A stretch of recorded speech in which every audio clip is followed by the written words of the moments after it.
Pika Pika.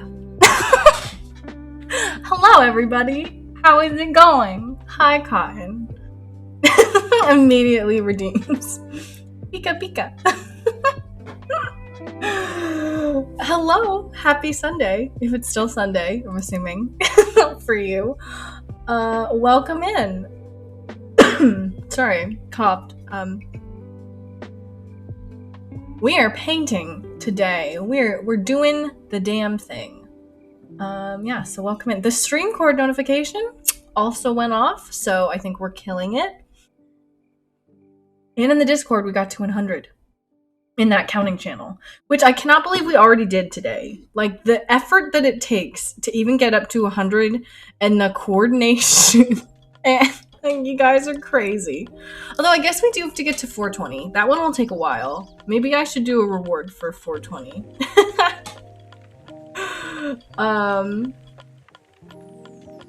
But yeah. Cotton says it's so funny because I'm on the Procreate, because I'm on Procreate as well. Really? Oh my god. You just casual painting kind of stuff? Hi again, by the way. Yeah, this is what I have up today. Procreate. I've been working on it for a while, but I keep changing it, so that's why it's like not done at all. So we'll see how that goes. Oh my god. Animation? Oh, that is so cool, Cotton. I like get really impatient when I do stuff like that. I one time animated like a bird flying through just like a very plain scene that I had made, and it took me like an hour. And then like it was so ugly when it was done. Like, when it was done, I was like, oh, I still hate this. And it's terrible. But I was also, like, really proud of it because it had taken an hour. So it was very conflicting to me. Because I was like, well, it's terrible, but it's also really, really good. So take that.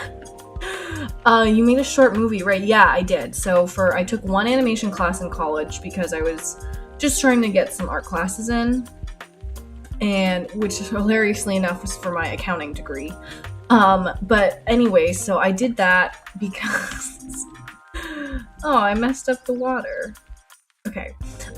Basically I just needed to take credits and it didn't matter what they were, so I ended up taking an animation class and I took it, and the final project was to animate like a 30-second short film, and it was so bad. It was so bad. Are you animating like a complicated scene, Cotton? Like, are you good at animating stuff? Because that's so cool. I like had 2 cats, and I like drew just like a basic cat. Like, imagine pushing the cat, but with like regular legs, like just longer. And then they like moved, like if these were their legs, they walked like this. And I tried to do an animation of food falling into a bowl, and I just like drew a bunch of circles, and they just like, it was so bad. At one point, the way I'd animated it, I did fix this before I ended it, but at one point, the whole cat like transfixed itself and then went back as it was walking, like it had like inverted itself and turned inside out. It was creepy. Tosh says, hey Tosh, how are you? I can't believe how long you worked on the puzzle. I was like, that last squiggly puzzle was killing me and I couldn't do it anymore. I can only do loop so far. I don't think I'm good at this yet. It takes so much time. The first thing they ever had me do, and I think the first thing that they have a lot of people do, is they have you animate like a bouncy ball. Tosh! Squiggle go burr. Thank you so much for the 29 bits. Squiggle do go burr.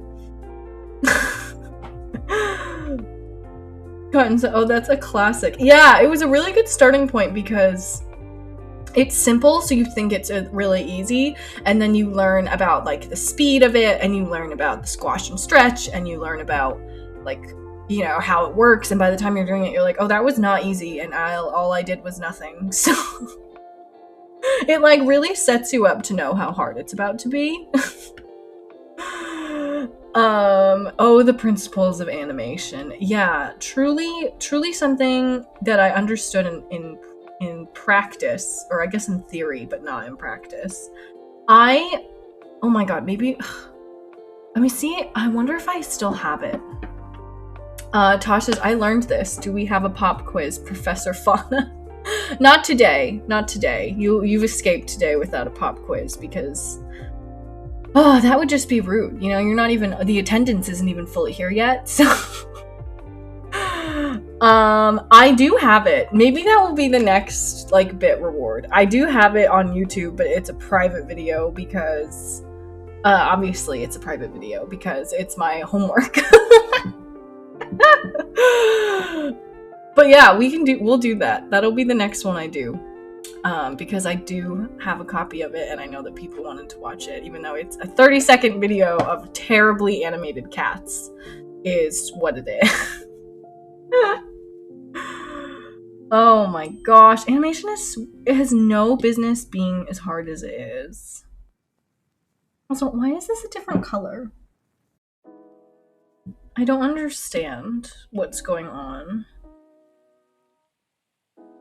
I think it's just the sky. I'm just gonna get rid of the sky, I think. Oh my gosh. I mean, I don't love it now. Maybe we should put like a dark blue or something. It's never good. It's like better to have coated the whole painting behind you, in my experience, because that way there will never be any like white spots showing. It doesn't really make a huge difference, but it also kind of does. But I also feel like I did that a bad way. So what I'm gonna do is like fill it instead. There we go. Because you want, if you like fill in the background, I always found like it like hides where you didn't paint with 100%. So like you don't notice it. It's good. Popcat. Yes, Popcat. My internet has been lagging. Oh, that sucks, man. I hate that. Terribly doesn't sit well with fun.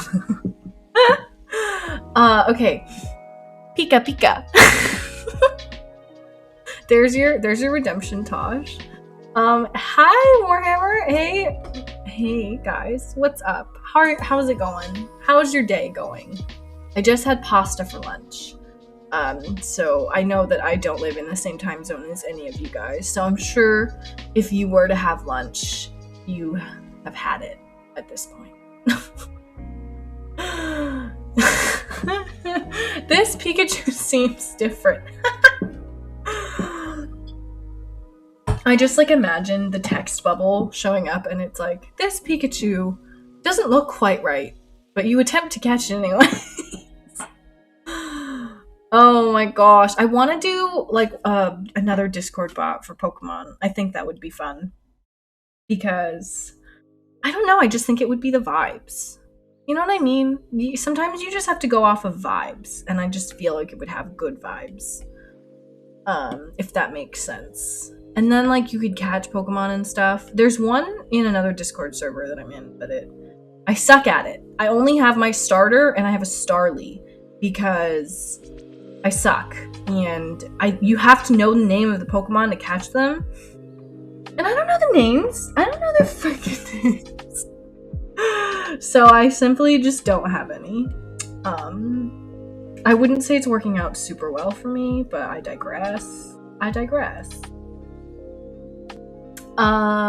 Do it. You put up that redeemed and you listen to me, that can happen. Listen, Jim. Sometimes the burr brain, it works. Sometimes. Yeah, I think there's a couple. So there is I think there is Pokecord, and that might be the one I'm in. And then I think I've seen Poketoo. I went searching for a bunch of ones last night, which is how I got the Animal Crossing one, which I felt like was a good fit for our vibes, but it's hard. You can like die. You can like actually die. in that one. Like, you have to eat, and like your health drains like every 12 hours, and if you don't eat, you will like actually die. Like, I'm sorry, that's not normal in an Animal Crossing situation. I should never have to be at risk of dying. Yeah, so if you guys play the Animal Crossing bot in the server right now, you could die if you don't eat. So make sure you fish occasionally and eat, or they will like off your character. I mean, it will take a minute, but that's what they told me. And I really didn't feel like messing with them. You know, like, I believed them.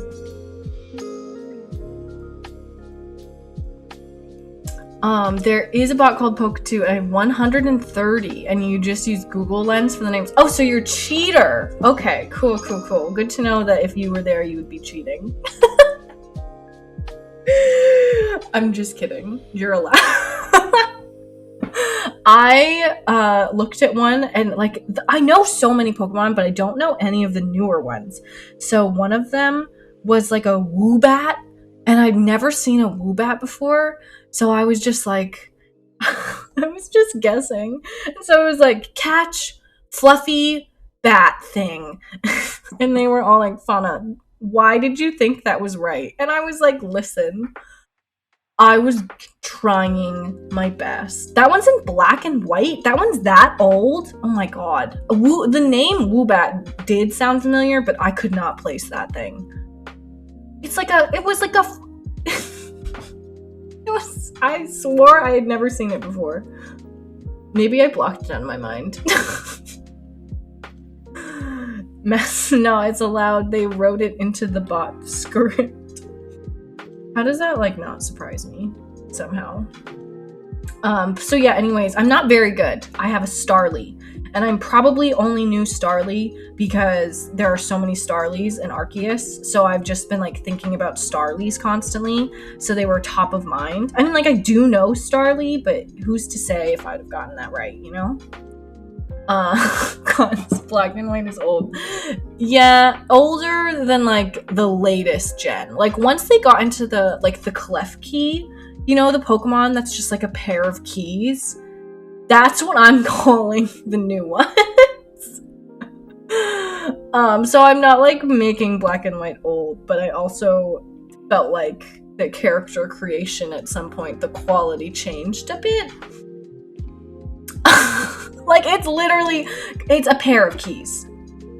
It is literally, let me see if I can spell it right. Klefki Pokemon. Like this. This is the Pokemon. It is a pair of keys. What do the keys go to? Where did this guy come from? Like, I just... God, I love that Klefki is the one that did it. I cannot with Klefki. You know, I don't know what it is. I saw that Pokemon in a game, and I was just like, all right, guys, they are officially out of ideas. Like, what is this? Oh my god. I have them, like, at the lowest setting possible. At least I can see. Also, my pen, it's an eraser. Haha, that's why it's not working. You don't know what it is? It's keys. Yeah, that's true, but why? Why are there keys? Just why? Why? Why? Someone tell me.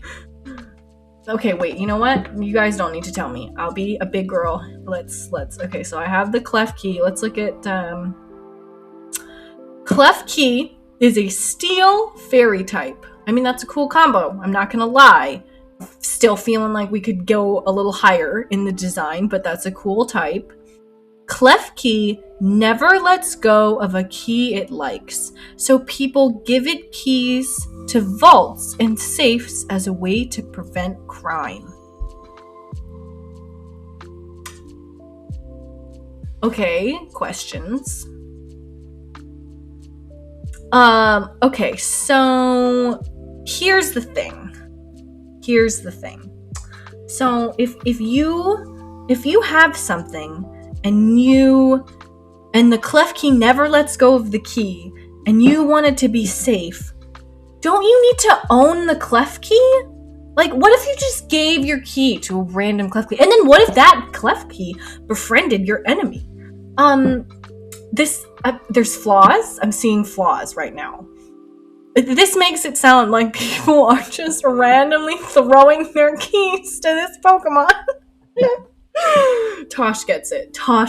How do you open it after? I don't know. I guess if you caught the clef key, that would make sense. But the way...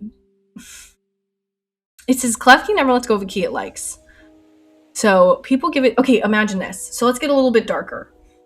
What if this clef key passes away? Assuming that Pokemon don't live infinitely. What do you do to get your keys back? What then? Now what? Just saying. This is a terrible long-term solution. What, you're gonna maul your best friend? I don't think so. God, it's like, what a turn of events. So yeah, anyways, these are the things I think about. Pokemon Center will take care of everything. Oh man, that girl does not get paid enough. Let me tell you. If this is what she's doing with her life, that she is not getting paid enough. That woman needs a raise. Okay, so also if you look at when it first started, the Omega Ruby definition, the Pokedex entry in Omega Ruby is: these key collectors threaten any attackers by fiercely jingling their keys at them. I'm sorry, that is like the least scary thing I've ever heard. That is like probably the least scary way a Pokemon could fend people away. Nurse Joy deserves a raise, yes, says Cotton. I agree. She has devoted her whole life to my idiotic tendency of doing whatever I want with my Pokemon. In Moon, it says it inserts its horn into chinks in metal, absorbing metal ions. For some reason, it also collects keys. Oh, look at this. In Sun, it says this even-tempered Pokemon has a habit of collecting keys, and it will steal into people's homes.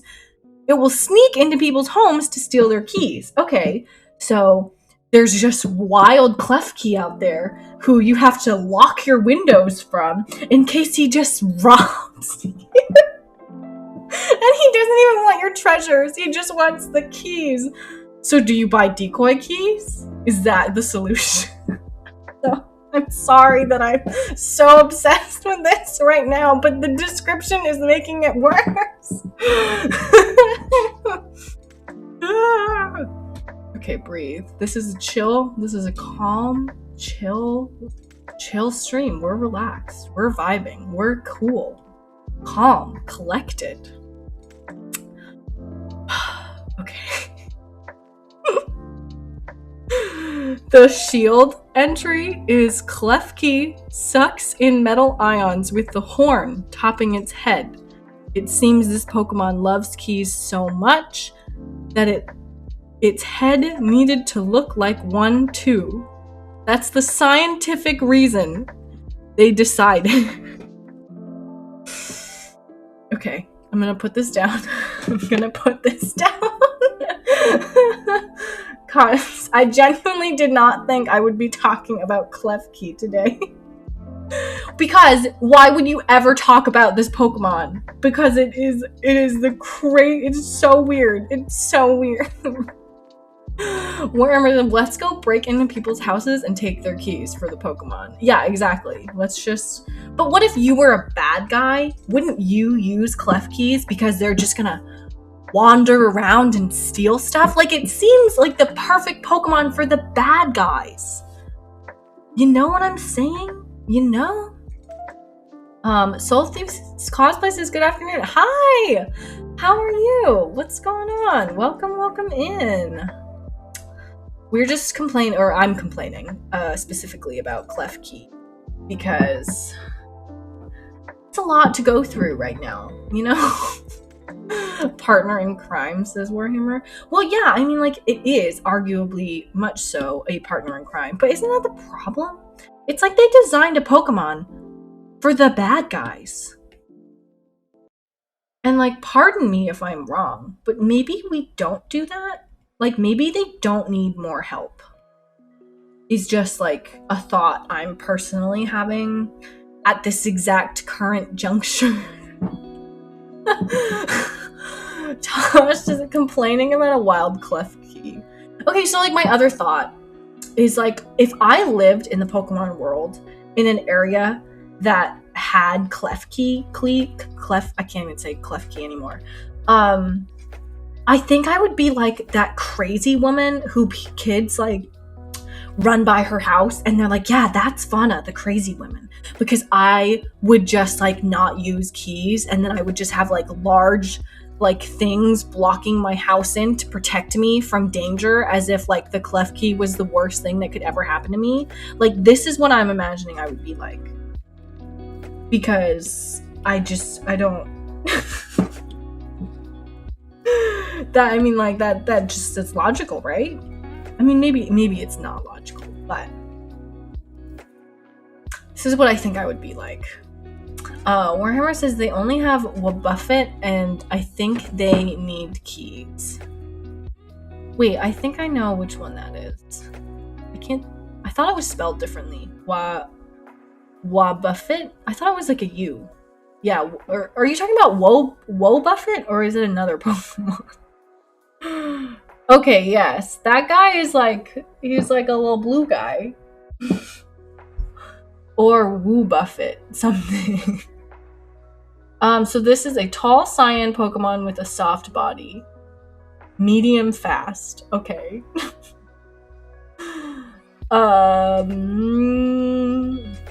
It doesn't speak in a way the player can understand. It only says its own name. Oh, so it's like Groot from Guardians of the Galaxy.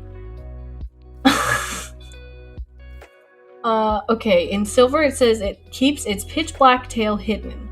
It lives quietly in the darkness. It is never first to attack. Wow, that sounds terrifying.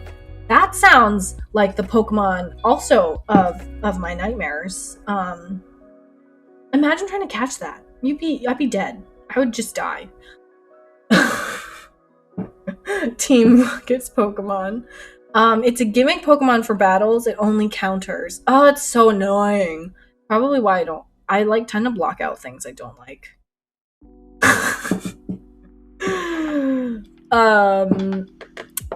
I was talking the other day about the wild dogs. So there's Suicune, Entei, and Raikou. And I, like, vividly remember chasing them around my map in Heart Gold. And, like, you get one attack in, and then they run away. And then you would just have to ignore them for God knows how long.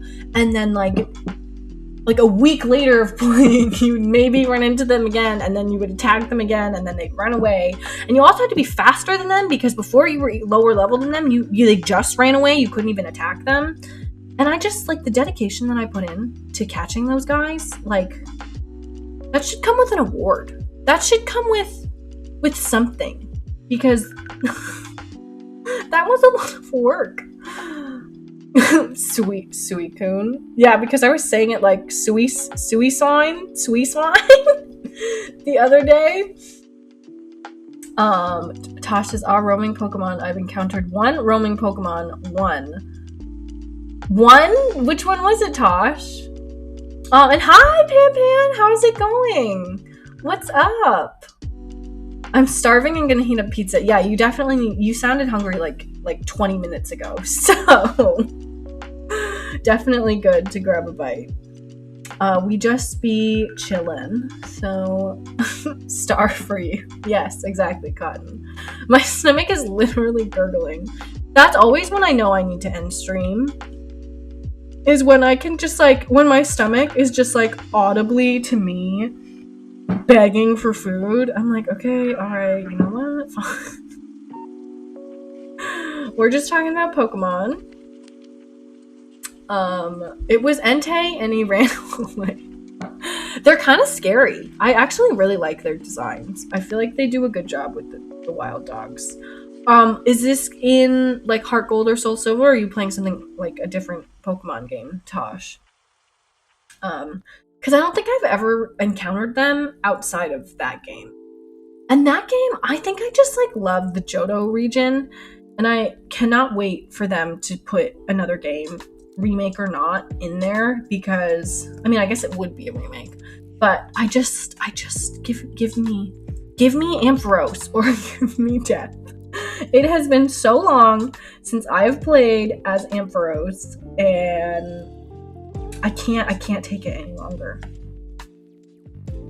Like I don't I need Ampharos. It might seem trivial, but Ampharos was like the Pokemon I decided was my favorite one. And then they were just like, yeah, okay, he's never gonna be in another game again. And I was like, oh, okay, alright, it's fine. It's totally fine. I'm not hurt by that or anything. I think I have one in Pokemon Go, but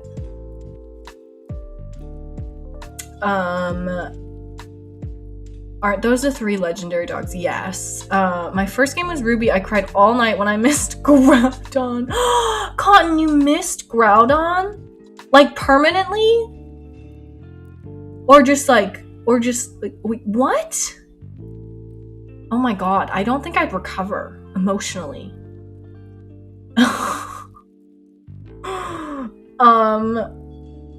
Gosh, I think it was Emerald. My memory do be bad. Oh, okay, yeah, it makes sense. Because I was like, I don't think that they've been in any more recent games than like Heart Gold. 3 legendary cats. I have them as Pokemon cards. This is where... Wait, there are 3 legendary cats? Is it what? Have I been missing cats this whole time? Seems unlikely. Mostly because I'm obsessed. Okay, I've been like ignoring these buildings and I should just work on them because that's what we're here to do. I used to be so nervous about painting on stream because I thought I was gonna just like be bad and then never finish the painting. And now I just do that and I'm like, yeah, it's fine. Don't worry about it. Cotton says, I take it for granted my fave's a mascot. Yes, but like also Eevee is so popular that like you can't, it's like you just can't. If they did an entire game without Eevees at all, you'd just be like, what the hell is this? You'd be like, why did you do this? I mean, I get lucky because my other 2 favorites are like Eevee and Lapras, and Lapras is also very popular. And like canon wise, it's usually the Pokemon that helps you traverse the water, and so you pretty much always, the thing about Lapras is that he's always so special that you usually only get like 1 Lapras. Like Lapras is basically a legendary, but I guess it was because they used to be extinct, so it makes sense. So you get like the 1 Lapras that exists in the world. But it's like, you know, it's not like a regular Pokemon where you can like shiny hunt it and like do all this stuff. It's just like 1 special Pokemon that you get and you get to like ride it, which is cool. Lion, tiger, and a leopard, they're cats. Oh, okay, I see what you're saying. I thought you were like talking about like 3 legendary cats like against 3 legendary dogs as like equivalent. And I was like, oh my god, have I missed those? And also, Tosh, thank you so much for the 56 bits. Oh my gosh, thank you. You're so nice.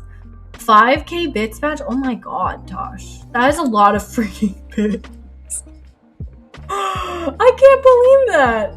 You get Judge Cat or Hammer Cat. Holy damn. If you want me to exchange that emote too, I can, because I didn't put a lot of thought into which one it was, because I was like, well, no one's up there, so it will be a while before anyone notices. Oh my gosh. Yeah, I can't believe it's 5k. God damn. Thank you. So many. Warhammer's like Lapras. They were a pseudo legend. Okay, yeah, that makes sense. They were. I love Lapras. Lapras is just bae. Like, who am I without Lapras? I truly don't know. Okay, I'm getting distracted. It's my fault. I feel like I have other Pokemon whose designs made me, like, kind of crazy, but Klefki is the one that, like, sticks out to me the most.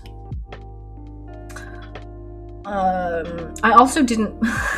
I mean, I don't know if it matters. I didn't play some of the more recent ones all the way through, so, like, that was another barrier of time of me being familiar with Pokemon, especially because I didn't get into the games probably until Black and White, around the time that Black and White was, like, actually released. So if you think about it, that is, like, pretty far into the Pokemon world. So I did a lot of Pokemon. Like, I kind of went backwards in time when I started, which I don't really know why. I think that I just got a Nintendo DS, and then I was like, okay, what games can you play on the DS? And, like, went from there. Warhammer says, who is your favorite Pokemon? Cotton says, Heatmore for me. Oh my god, he's like a giant fire anteater. What a weird... The tail. I think the tail freaks me out. The tail is like, look at that tail. It's like a pipe. Some of these pictures of it are, like, cool, though. The tail freaks me out, though. The shiny, is the black one the shiny? That's cool. The shiny is really cool. How about Vanillish or Vanilla Ice? Oh... Vanillite Pokemon, maybe? And then Warhammer says, what's your favorite Pokemon? Mine is Ampharos. / I guess Mareep. I don't really know if I like Mareep or Ampharos more, but I know it's not Flaffy. Flaffy is so cute, but, like, is like the awkward teenager of Flaffy. Or of Mareep. You know, it's like Mareep was really cute as a child, and then you, like, go through puberty and you look like Flaffy. Okay, so this Vanillish. Oh wait, there's also a Vanillux. Why are there so many versions? It's just ice cream. The Pokemon is just ice cream. And Pam Pam is back. Yay! I hope you have good pizza. Cotton says, wait, my least favorite is actually Barbackle. Oh my gosh. Truly the most haunting Pokemon design ever. His face is inside his mouth. Those are eyes. He looks so scary. This is a nightmare Pokemon right here. This is truly horrifying. Also, Binnacle, clearly like a younger version of this Pokemon. Also, not anything great.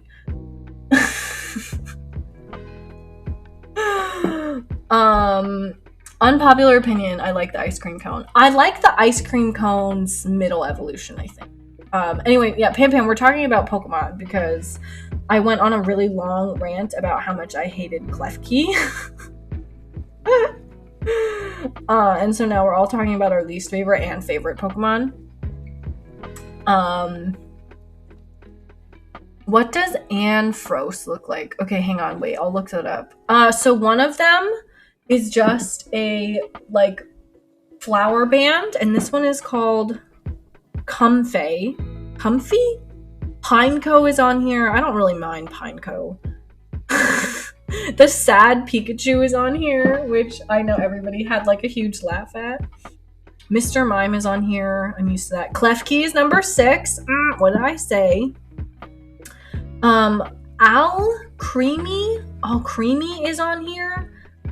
It's like just like a whipped cream pile, I guess. Vanillux is on here, the Unknown are on here, Execute, and then Jinx. Jinx is kind of weird, but I've just gotten used to Jinx because Jinx is an older one. Okay, wait, hang on, now I'm lost in chat. What does Ampharos look like? Pokemon. I spelled it wrong. Oh, you mean Ampharos? Oh, okay. Yes. Okay, so Ampharos has the regular the first evolution of Ampharos is Mareep, and Mareep looks like a sheep. So it's just like a very cute fluffy sheep with a circle tail. Very adorable. The next one is Flaffy, and it's kind of just like a grown-up version of that sheep, like hair's in awkward positions, and he like sits upright instead of like all fours. Very cute. And then the third evolution is like completely different. It's kind of like a yellow dragon almost, but like softer. And then it's Mega Evolution. It has like very long flowing white hair, and then it's part dragon when it's Mega Evolved. I think Mega Evolved is the right term. But that's what Ampharos looks like. Mareep is objectively cuter, but I always evolve my Pokemon generally because I don't know. They usually get better moves if you evolve them, so I've always evolved them, even if I liked their younger versions more. But I guess that's not as big of a deal in Pokemon Arceus as it is in like older ones. Fauna, I love Comfy and Mimikyu way too much. My favorite evolution might be Leafeon now, because I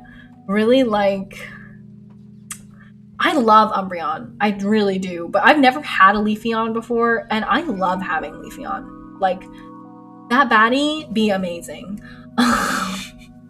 Cotton says Sylveon. Yes, of course, I totally knew that one.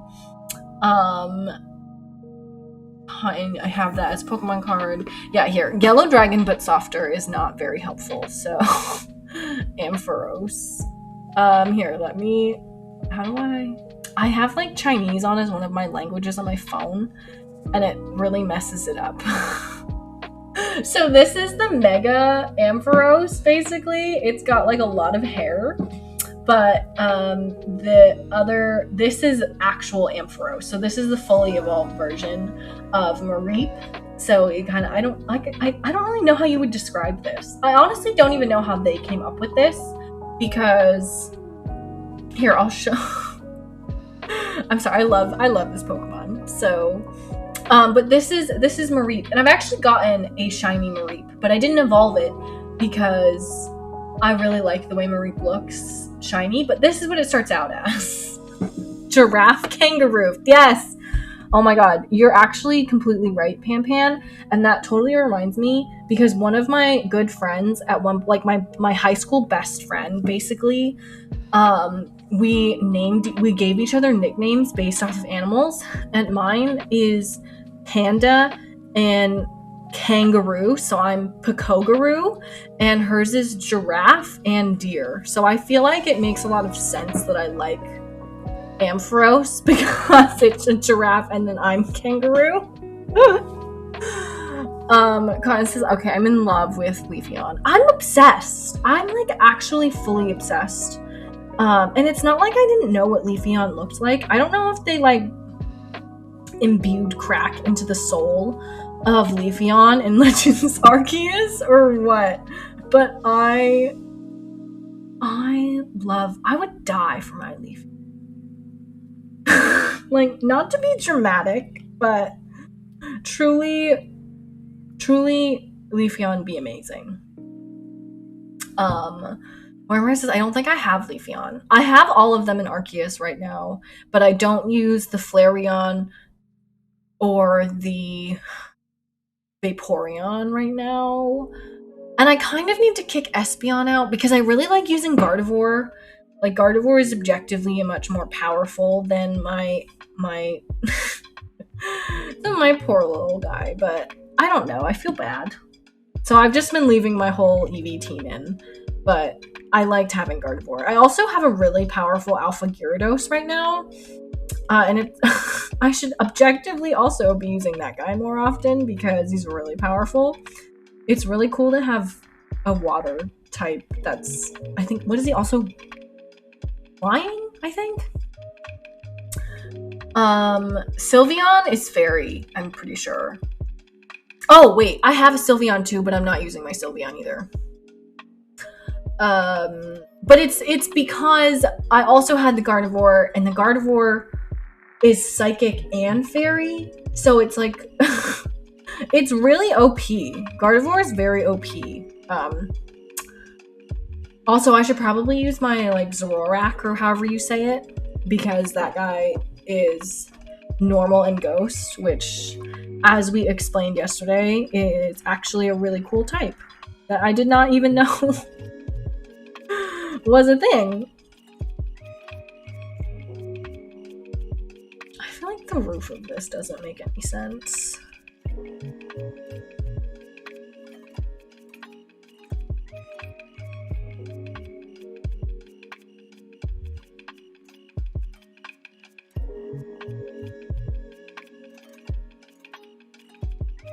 I'm going to pretend like this building is taller and get rid of the roof, I think. That will be my solution.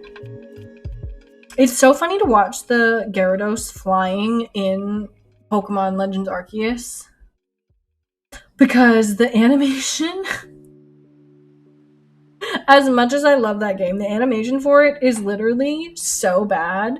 So you watch, it's like you watch him flying, and you know, they're like, they should kind of be like a dragon, and they go like like they move very slowly. I'm not like really here to shit on the game, but I just think it's funny because some of it is like really some of it like is very questionable, but I forgive it for the most part.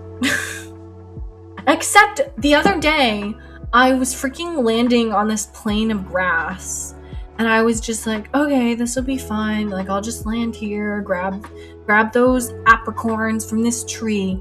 And I literally landed in Legends Arceus. I landed the bird. And as soon as I was on the ground walking, I like almost ran into like an alpha Kricketot. And it was like terrifying because I was just like chilling, and then I like swooped to the camera and it was like right in front of me. And I was like, oh my god. Like, the game gave me absolutely no warning that it was going to do that to me. And I just kind of feel like maybe the game could have given me some warning. Like, eventually have loaded that asset in so I wasn't like dying. But I digress. I'm just saying, it's a little scary when you land somewhere and then the Pokemon spawns like next to you. Like, I don't know what the solution is, but it freaked me out. Cotton says, it has Big Eevee. No other game has Big Eevee, so best game confirmed. It could only be best game for me if it had Ampharos. I bet you guys, if this game had Ampharos, I would just like, I would not shut up about how much I love the game. Oh my god, I can't even imagine. I don't even know what I would do. Probably have like a panic attack. Honestly, I would lose my mind. It would be a lot for me. But having all the EVs has been fun, and like, it's not too overwhelming with everything else.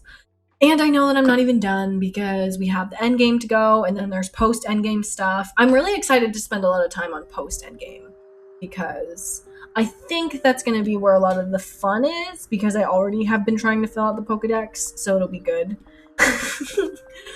Pan redeemed Pika Pika. So thank you. There's your Pika Pika. I don't know why this is popular. Payments, thank you. Oh, anytime.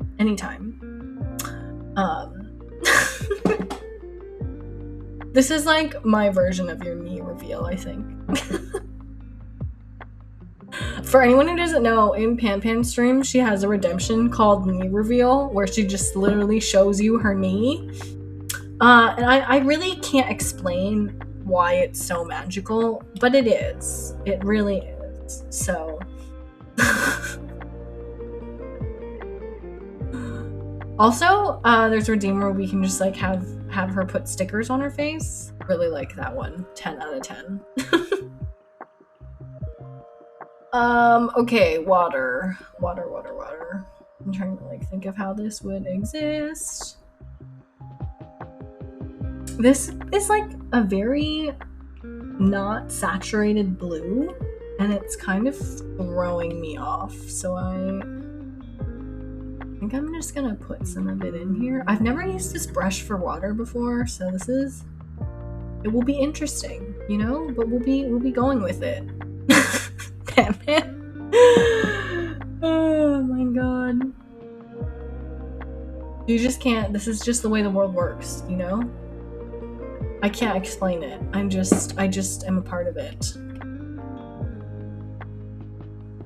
Also, I know that people always want like there to be more TV, but like I truly am at the point now where I am just so overwhelmed by the thought of more TV shows coming out that I might want to watch, that I just like don't want to watch any new shows anymore. Like I just found another show called Dollface, which only has 2 seasons and like just finished airing its 2nd season. And I really like it, and it's so good. And I didn't watch it last year when someone recommended it to me because I felt so overwhelmed with like how much TV there is. And now I'm watching it and it's really good, and I don't know like how to explain it. I just feel like there are too many good there's too many good shows in a sea of like difficult to navigate like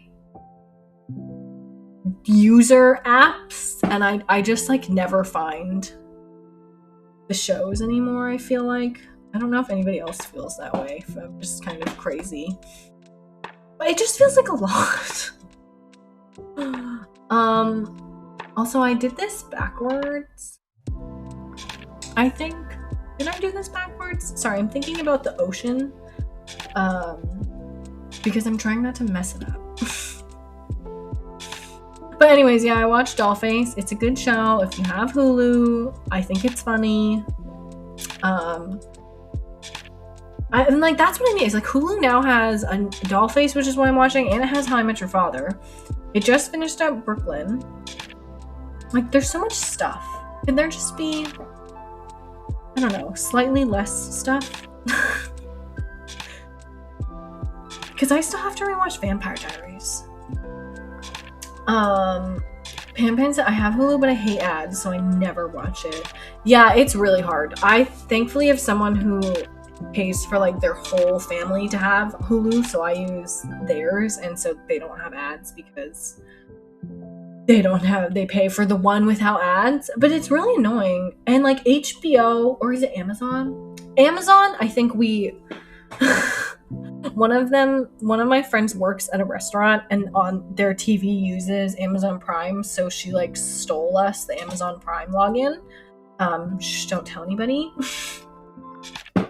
So I have like a Amazon Prime subscription basically, and they give you ads even when you pay for Prime.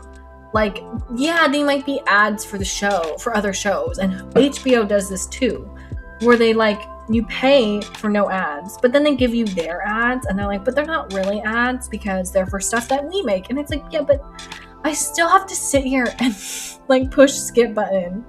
And so like Hulu ones I know are the worst, because I used to have the Hulu with ads, and like they're really intrusive. And I also, at the same time, I had really crappy internet, so it would like load these advertisements in like the highest HD BS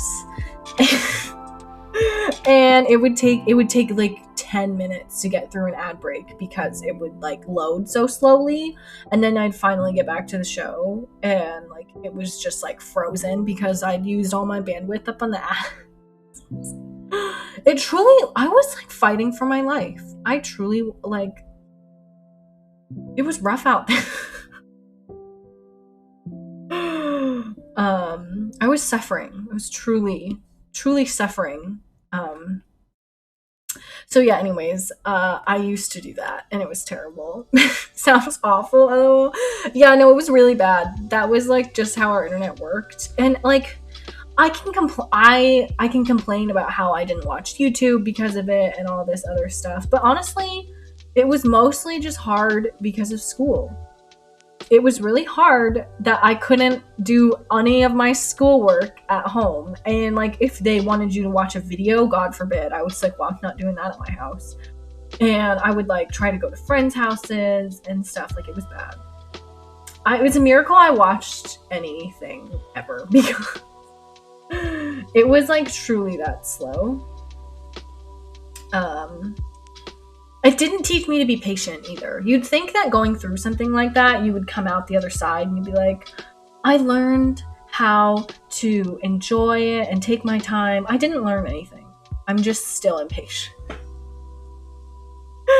So like, I don't think, you know, when like they're like patience is a virtue. Like people would say that to me all the time in middle school. They were like, patience is a virtue, Fauna. Patience is a virtue. And I was like, congratulations on having that virtue. I don't, but I love that for you. Goodbye. And yeah, I've just never been patient. I don't know what it is. I'm just like, I don't, it's like something's wrong with my brain. I know that they say it has to do with our phones and like people as a whole are becoming more impatient, but I've just like never been a patient person. And I've really tried for that, you know, like I just don't know what it is. Like I can't wait in lines without feeling like my brain is going to explode. Like, is that normal? I don't think so. I'm pretty sure that is not normal. But when I wait in a line, I feel like I am dying. Or like when you like want to go out to eat and then they're like, okay, table for like 4, and they're like, all right, that'll be like a 20-minute wait. It just that not only gives me so much anxiety, also like I'm just like we should just go home and never go anywhere again because that would be a better solution than waiting. Pam's like, some people are just naturally less patient. I guess so.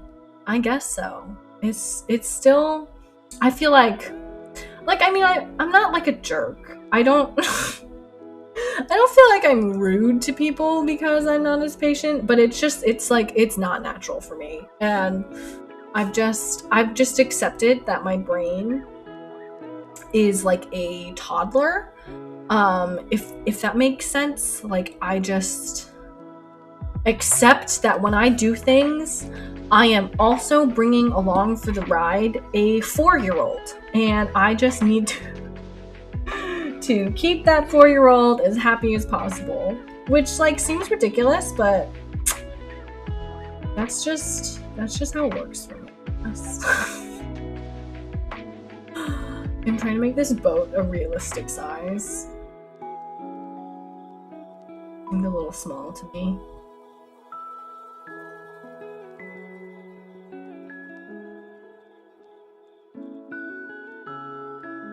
I definitely do feel like I grew up always entertained, though. I don't know about you guys if you feel that way, but I always felt like there was always something I could be doing. So I guess I feel like if I'm not doing something, I'm like wasting my time. And then if I am waiting for something, I'm like just gonna waste away or something. Or just that I'm being lazy. I always think I'm being lazy. It's a really bad habit to get into. Because I'm not being lazy. I'm just making myself feel bad about it. Pamman says, I'm really craving soda and I'm out of my soda stream syrup. What is that? That's cool. I'm gonna run to the store really quick and get Dr. Pepper. I will be back. Oh, of course. Well, have fun on your soda excursion, Pan. I was actually just reading a book and they were drinking soda, and in that book it was It was also Dr. Pepper. So I don't know what that means, but I think it means something.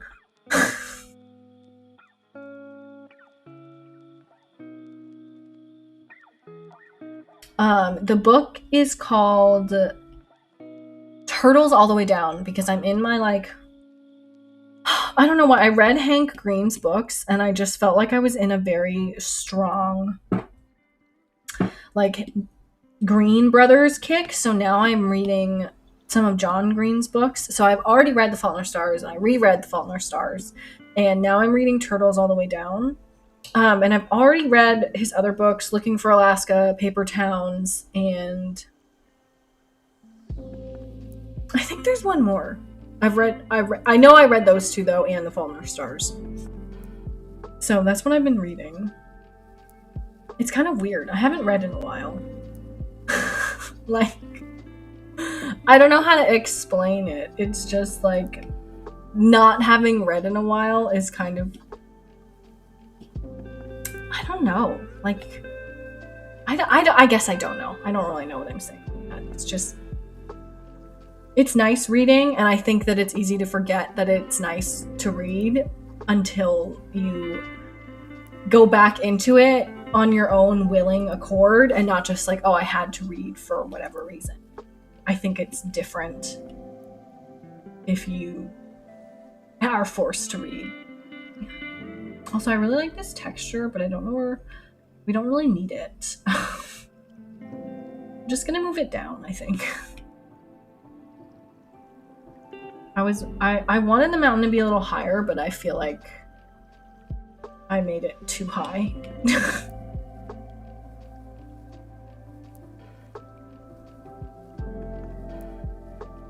Cotton says, I regret watching that movie. Did it make you really sad? Cotton. I don't cry during movies, so I don't think I cried during that movie. But the book was heart-wrenching. And way more heart-wrenching than I remembered, which is kind of dumb because I remembered the gist of what happened. So I knew who was going because I cry for everything. Oh. Yeah, that one is rough if you're a crier. For sure. But yeah, no, I read the book and it's really hard, I think, being in her head and seeing everything she thinks about herself and really watching, I'm sorry, I guess spoilers for a at this point 8 or 10-year-old novel for basically children, young adults. But all right, that was my warning. I'm about to spoil stuff. Basically it when he dies, it's so hard for her because you watch him kind of lose who he is before he dies. There's the good time and then there's the hard times and then he dies. It's not you just lose them. There's a lot of pain in the moments when he's still there, and that was just heart-wrenching to me. Oh my god, I was I did not remember being this sad at this book, and it was a lot. It was a lot. And the part that I still remember, that if anyone who remembers what's gone on, is at one point she's talking to him and she's I still love you, Gus. And he looks at her and the only thing he says to her is, you used to call me Augustus. And I'm just lost. It's oh my god, my heart. I could not take it. So that I think was the saddest point of the book for me. I tried rewatching the movie, but I don't think I can. I think that watching the reading the book is heart-wrenching enough for me right now, I can only take so much pain. And I have no idea what happens in Turtles All the Way Down, but I have a feeling it's not good. So I have a feeling I'm gonna be sad. Probably. I feel like he does that, and I don't even know how he I started reading about what he did because I was trying to figure out like how this grown like scientist adult like knows about kids who are dying of cancer. And apparently he did like a crap ton of research, which I did not know. Like, I didn't even think about it when I was like younger. I was just like, oh, it's a book, I don't know. But like apparently he actually did a lot of research on cancer and like families who were dealing with that kind of stuff in order to write that book, which is just kind of crazy. Like, I don't know, for him to have written a book that takes off, I guess I just don't imagine it being a book about kids who have cancer. But it is what it is, I guess. But yeah, no, that's sad. I'm trying to think of like other slightly sad things that I've watched, but I don't watch a lot of sad things. So Cotton has redeemed Pika Pika, so let me see if I can say this right. Pika Pika.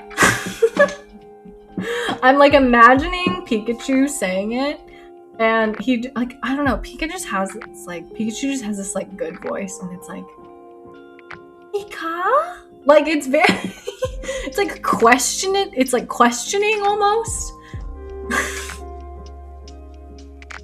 Anyways, I'm putting my heart and soul into this redeem. Cotton, thank you. Yeah, anytime. Okay, so remember when I said I was gonna work on the houses and then prompted to not work on the houses? I'm doing a really good job at not doing what I said I was gonna do. And I'm very proud of myself for that. I need to like lay the foundation for this mountain, I feel like, before I can get the houses finished, but I don't know, I guess it's a two-way street. Warhammer redeemed lair check. Am I on the right lair? Well, not anymore. No. Thank you, Warhammer. Good call.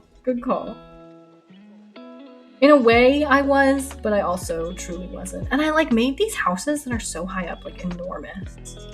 They should be just like here, you're welcome.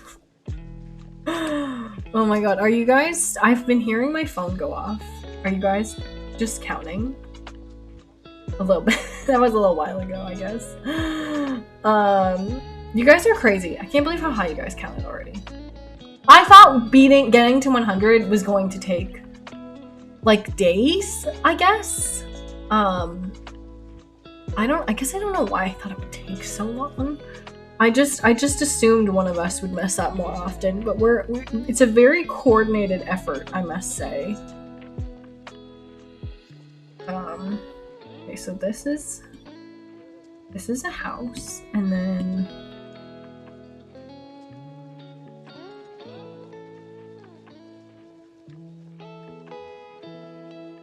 there we go. Look at that. We're getting somewhere.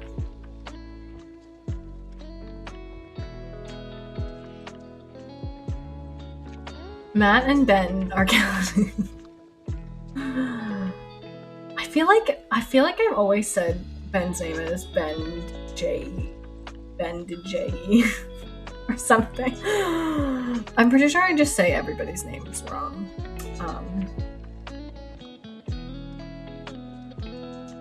I'm really good at saying names wrong. What can I say? It's my special skill.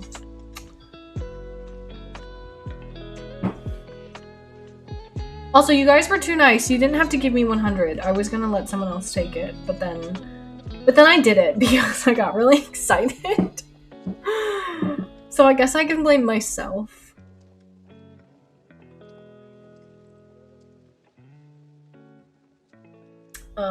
Okay, so we've got the houses. They're kind of sitting up there. I'm gonna make this house a little bigger, I think. It's really hard. I'm like bad with architecture, I feel like. Just like hard in the sense that you can't, like, it's not like I'm also kind of bad at drawing flowers, so I guess I won't compare it to flowers. But like when you're drawing stuff in nature, especially like oceans, you can just like,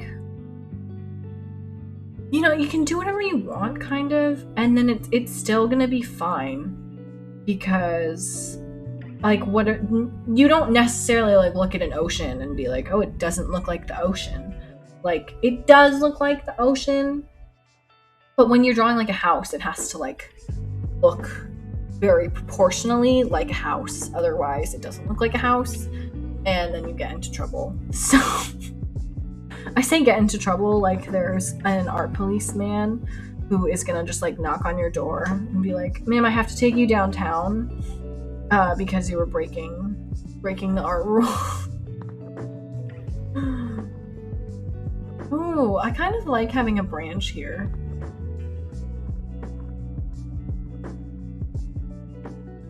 I don't know if we'll keep that exact shape, but I kind of like having a tree there.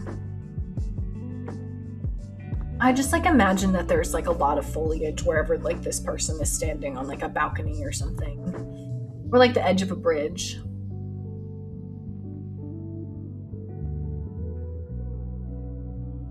Although this water is perplexing.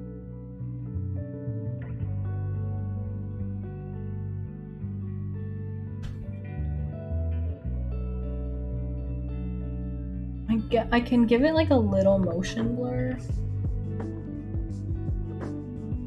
which like smooths it a little bit, but also still makes it look like it's choppy. Mocap, hello! How's it going? Thanks for stopping by. What's up? We just be painting. I've been kind of ignoring the important parts of the painting, but that's just what I do, you know? But yeah, I hope you're doing well. Thanks for stopping in. Yeah, good, and you? Yeah, I'm doing good. I just had lunch earlier, so I had a nice, I just had leftover pasta. So I had that for lunch, which was super fun to have because then I didn't have to make anything really. I just like heated it up. And then that's basically what we're here. That's pretty much what's up. We just be chilling. We had 2 snow squalls the other day, or yesterday, I mean. So I'm kind of just hiding because it was like 40 degrees outside, which was so nice. And now it's so it's so cold again. It's like, I guess it's 20, so it's not that cold because it was negative 20 a little while ago, but it's still not super fun. I like it when it is like 30 degrees and up. In winter. Obviously not all the time. But I like it more when it is a little bit nicer. But like once it's windy and it's below, you know, like whatever temp, like freezing, it just becomes too much, I feel like. Like it's just hard to handle. Also, I might add fog. I don't know. If I take this and like kind of move it out, but I put it above a lot of things and then blur it, it kind of looks like fog, you know? That's kind of cool. I kind of like that. Warhammer says, on the Pokemon topic, I've looked at what evolutions have had cards, and I have Umbreon, Espeon, Sylveon, Glaceon, and Vaporeon. Yes, I have Glaceon. It's interesting that Flareon isn't one of them. Like, do you not love Flareon? Just kidding. I feel like Flareon, I love fire types, but Flareon is not one of my favorite evolutions. The Espeon is shiny. That is cool as hell, honestly. When I was younger, some of my guy friends had like Pokemon cards that they would play and trade, and I like did not understand any of it. I was like, they're so like lame, like what are they even doing? And like now look at me. I don't currently have the others yet. Wouldn't it be cool to have all of them? I feel like that's a lot of work though. Like that's a big like I can't even imagine. Like, oh my god. I get too invested collecting things. So I tend not to do it a lot because I get like I just imagine them like lighting on fire, basically. I basically just assume that everything I like will be destroyed if I like it. So I tend not to collect a lot of stuff because I'm insane. But yeah, I don't know. There's not really a fix for being insane. It just kind of is.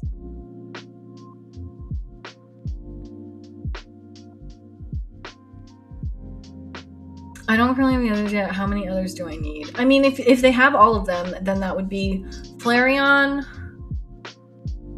and Jolteon and Leafeon. So I think just 3, right? Because I think there's only 7 or 8 evolutions, so then you'd have the 3 more. I think those are all that's left. I'm not that smart though, so I could be missing one. But I just like can't wait for the day when like every single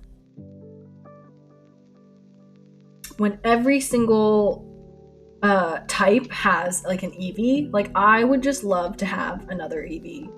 I don't know which one I want them to make next though. I feel like a dragon type Eevee would be really badass. So that's kind of where I'm thinking. I don't know though.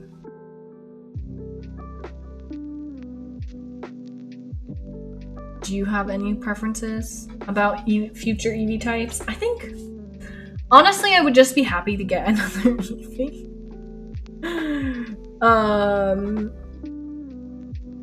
I literally Googled Eevee types, and the first thing that came up was Pikachu. Can we talk about that for a second? Like, what on earth? I don't know. I guess I don't know what I would want. The ones they have are so good. I wouldn't want them to make another Eevee and then not think it looked cute, I guess. Like, that would just, like, break my heart. But I'm not very creative, so I'm sure that they could make it look cute. I feel like they've made ones of all the good ones. And of course, there's like a million ads that are just on this page. I think dragon. I think I'm sticking with dragon. Or flying. What if it was dragon and flying? That would be really cool. I think those are my next choices. I think ground would be cool, but I don't think it'd be as cool as dragon.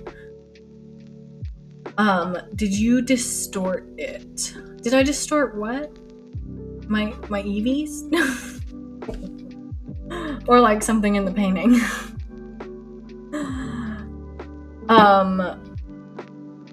Warhammer says Vaporeon, Jolteon, Flareon, Espeon, Umbreon, Leafeon, Glaceon, and Sylveon. Yeah, so there were 8. So we were right. You only have 3 left to go because you have 5.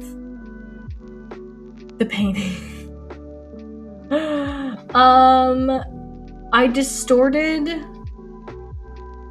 What did I distort? I distorted a lot of things. I distorted the fog, and I distorted the. I've distorted pretty much everything in this painting. Permit. There we go. Boom! I did it.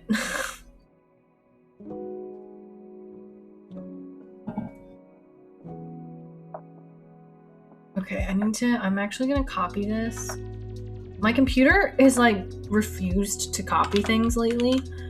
I don't really know why. I honestly just think that it hates me.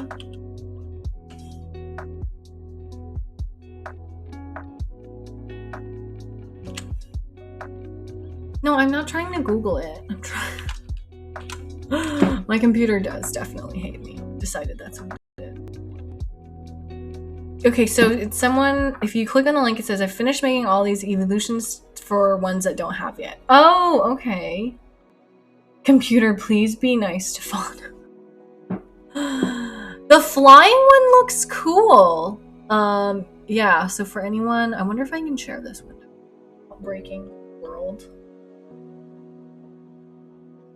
Okay, so now that we're just wholly on a tangent, so this is the tweet for the link. Okay, so the rock type is cool. I actually do like the ground type too. The poison is really nice. I think I would want another color for the dragon. Maybe just like a little brighter if it was the same colors, but just like pop that blue like a tad bit more. I think I'd like that. The fighting is cool as hell. That like knocks Lucario down a notch for me. Panda says me back. Oh my god, yay! We're looking at Eevees. I got Dr. Pepper, but I also picked up coffee. You're so productive, Pan. We're looking at like new Eevee types. Okay, stop. The bug Eevee is really good. The ghost Eevee scares me though. The steel Eevee also is a little scary. Cotton said, what did Cotton say? Something.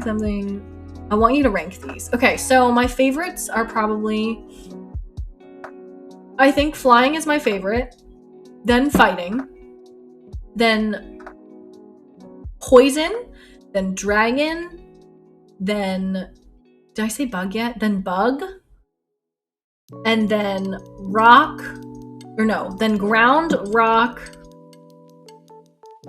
steel, and ghost, because the ghost is scaring me. So I think out of these designs, that's what I like the most. I think the fighting one and the poison one are really good. I know I rank steel really low, but it's just because I'm obsessed with all of them. I like the Dragon Eevee. I know, I think that the Dragon Eevee could be more like a fairy color almost. Like if we went like more pastel or like brighter or something. I feel like I would be obsessed. Although that could be the shiny version, I guess. I think this ground one is really cool. But okay, back to this magnificent design. I'm obsessed. It looks so good. Anyways, that was like the whole tangent. I love Eevee. Thank God at least Eevee is in all of the games, because I don't know who I would be otherwise.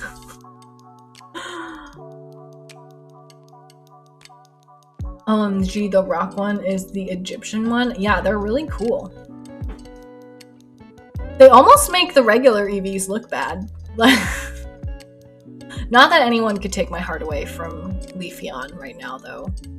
Also, I feel like Glaceon has a good design. I really like Glaceon. I never use Flareon, but I honestly feel like it's just because I always have too many fire types. Like, I could have a team of all fire types, because it would be, like, Typhlosion, it would be Arcanine and Ninetales, and, like, obviously if I could have any of the ones that I wanted, like, I would just pick, like, probably other fire starters. But, like, there's so many good fire types. It's really hard. Warmer says, I want rock, poison, and dark. The poison Eevee is honestly the coolest looking thing I've ever seen, possibly. And I am obsessed, and I never use poison. But poison is a good type. I think I don't use poison, though, because poison pisses me off. Like, I get mad when people use poison, because, like, they poison, obviously, my Pokemon, and then I get, like, emotionally upset by them. I'm like, how dare you poison my baby? And it just becomes a whole thing, if I'm being honest. So, like, that's a thing. Okay, so apparently when you have houses on the water, they kind of evenly end. So they should just...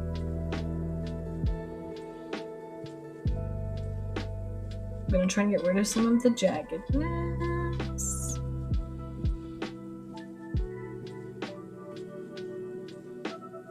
And then there's kind of like, I don't know. So there's like basically they all have little like dock areas because they're like on the water, so you can kind of like boat up to them.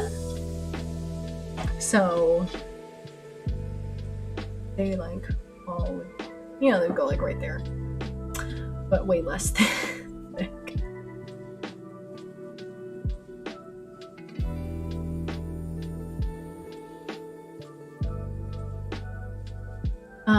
Cotton says, why did you get mad at poison Pokemon? Because they hurt my other Pokemon. They're poisoning my babies. And okay, also of course I do. I have a very specific reason for disliking poison. So when you play, again, my favorite game, Pokemon Heart Gold, you obviously get to the Elite Four, and then you have to beat the Elite Four. One of the Elite Four members has a Pokemon, and that Pokemon is Muck. And that Pokemon is pretty much just like a mud puddle, but purple. And that Pokemon is literally the hardest Pokemon in, like, almost in the entire Elite Four, because he sludge bombs you, and then he uses that like whatever move that makes him like less able to be hit. And so like if you don't defeat this Muck within like soon, like fast, like you cannot give him time to do things, because you'll be poisoned and your health will start going down, and then he just keeps doing that thing so you can never hit him. His evasiveness just goes up through the freaking roof, and so you can't hit him, and you're just sitting there, and you do it over and over again, and then he just poisons all your Pokemon, and then they all die, and then you have to do the Elite Four all over again. Anyways, Cotton says, oh, well, the painting is beautiful. Thank you. I'm so happy you like it. I don't like it yet, but I expect at some point I will, you know? Like eventually. Warhammer says, oh, suggestion for the popcorn points. Can there be one where you suggest themes for your next painting? That'd be cool. Yeah, I can look into that. Cotton says, Among Us is one of my favorite Pokemon because of competitive. Among Us. Sus. That is sus. Let's be real. Among Us. Okay, I don't think I know. Oh, the mushroom one? Oh my god, literally the second thing that comes up is all of them as Among Us. They knew. They already knew.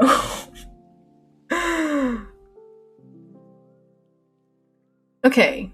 Weaknesses. Psychic, flying, ice, and fire. How is this a good Pokemon, Cotton? That's a lot of weaknesses. Poison and grass type. That's a good type, though, I guess. Like, it makes sense. It makes sense to have a poison and grass type be fungus. Like, it's logical. It's not going to make me crazy like Klefki, because Klefki doesn't make... We're calm. Everything is fine.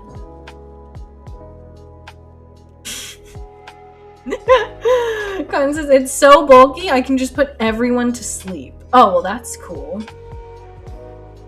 That's actually really smart. But it's also terrible. I get pissed when people do that to me. So... I get so mad. I hate status effects. I literally, the only status effect I ever inflict on anybody is burn, because I just use Overblast until they either die or they burn themselves to death. So that is how I roll. I mean, it's a good strategy if you're going to be competitive. The moves make me crazy. So I don't know. Like, it's the impatience thing, I think. I just want all battles to end as soon as possible. This is looking great, Fauna. Thank you so much, Pan. It's so nice. Clearly, I just, can't tell at this point, you know? Like, I'm too close to it. Cotton says sorry. Yeah, if I fought against you, Cotton, I'd lose my mind. But fighting against my friends is how I realized that that Pikachu is the worst, because my friend literally had a level 99 Pikachu, and I beat it with my like level 80 something Ho-Oh in like immediately, because Pikachu ain't shit. I mean, maybe he just had like the worst bred Pikachu in the world. Like, I suppose that could be possible, but it doesn't seem likely. You know, like, I don't think that's what was happening.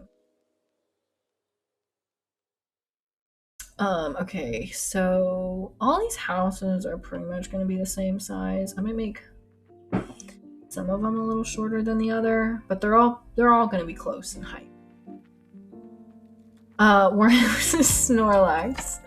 Fauna is a hyper offensive player. I am. I'm actually terrible. I actually end up putting a lot of my games on easy mode because I die all the time, and whenever I play harder games and they have classes, I almost always pick like a knight or anything that has really high defense, because I consistently get myself killed if I'm anything else. Like, I tried to be like a rogue once, and I couldn't make it because I needed to be able to get hit constantly, because I just want to like wham at things as much as possible with zero regard to my own personal health. It's not a good strategy for anyone out there who's like, maybe I should try that. Don't. It is not good. It gets me killed all the time.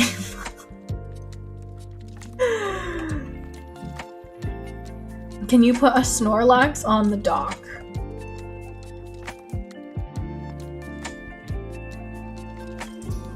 Like this? Like over here?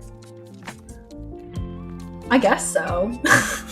It would make it so that I couldn't sell it though, because I've actually already gotten in trouble on Etsy before, so I wouldn't be able to put it on Etsy.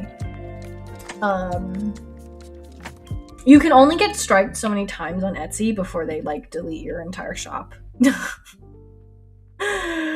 Or was like, yeah, oh, never mind. I mean, we'll see. I might just do it anyways, and then I could always like take it out if I wanted to put on Etsy. But if you, it's technically illegal to reference other IPs in your art, and WoW people do it all the time, because obviously if you go on Etsy, you're gonna see a bunch of people who are doing it. If you get caught doing it, which you generally do eventually, it really like, it's rough. They like ban all the items, and then you get like a really scary email from them, and they're like, hey, your thing has been flagged by their lawyer team, and then they say that if you want to get it undone, you can reach out to them, but like, that's obviously like really how it works. It's like a whole thing. Pikachu can be used on meme teams, but Raichu is legit good. Oh, is Raichu actually good? And hang on, I'll talk about the triangle strategy thing in a second. So wait, what were you selling? Oh yeah, if you're not selling them, it is still technically illegal, but there's not really anything to get you on it because they just don't care. Like, it's, I think that mostly it's not legal if you're doing it for commercial products, but you are technically still stealing whether or not you sell it. It's just like, no one's really gonna care, not even them. But I think it's technically not legal. I don't know. I don't remember. But I know that you're not supposed to sell it. And the thing that I was selling is that I had Taylor Swift themed icons, which I still have up. I've just like removed the Taylor Swift part from them.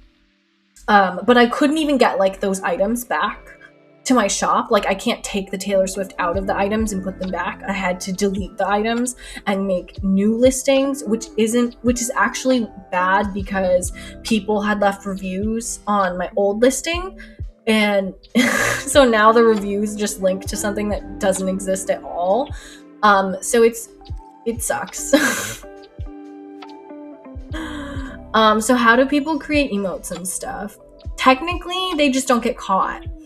I was doing Taylor Swift stuff, so I got caught. I guess they do, like, Taylor Swift just has people that do sweeps and stuff.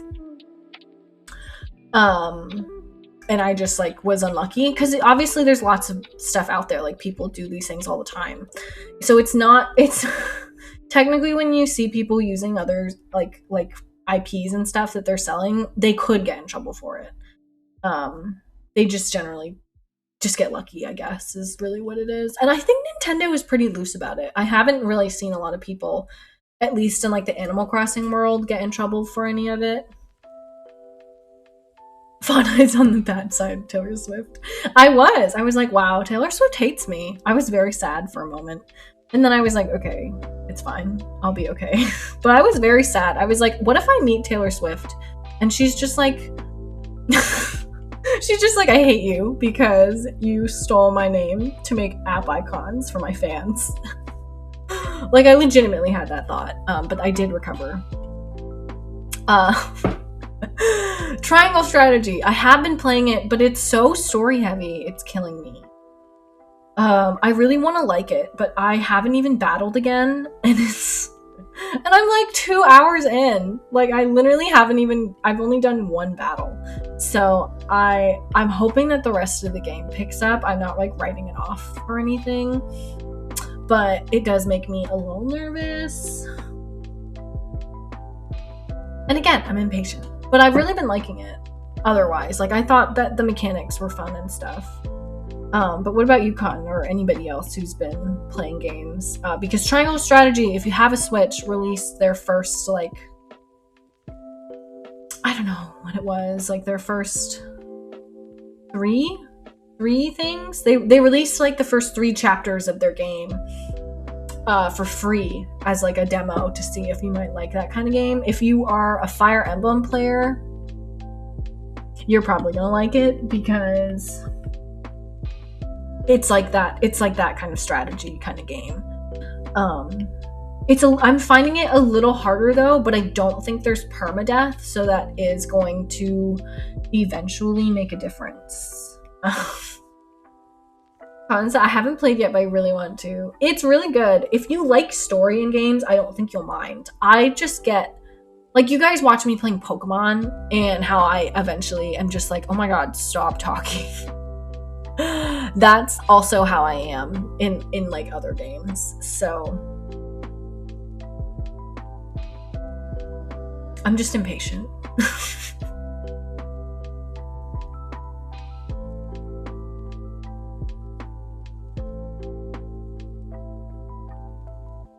Oh shoot, this is not the right layer. Bad fauna.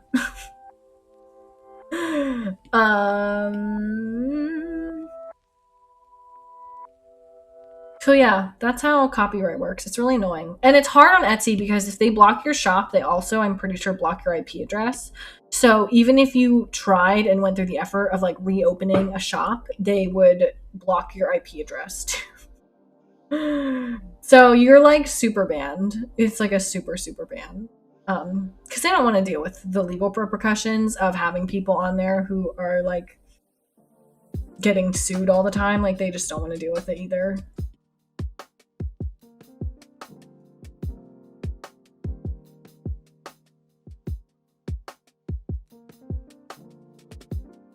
Okay, we have to draw windows at some point, but I've been putting it off. In all honesty, I've been putting off doing this.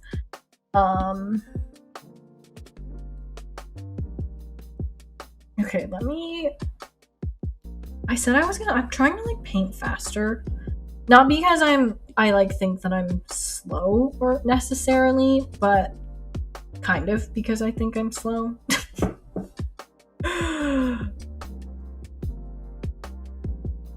I guess slow is the wrong word. Anyone is free to paint at whatever speed they want, but I feel like sometimes when I'm painting, I'm just, I don't know, like kind of like I'm not actually getting anything done, or like I could have gotten it done faster kind of thing.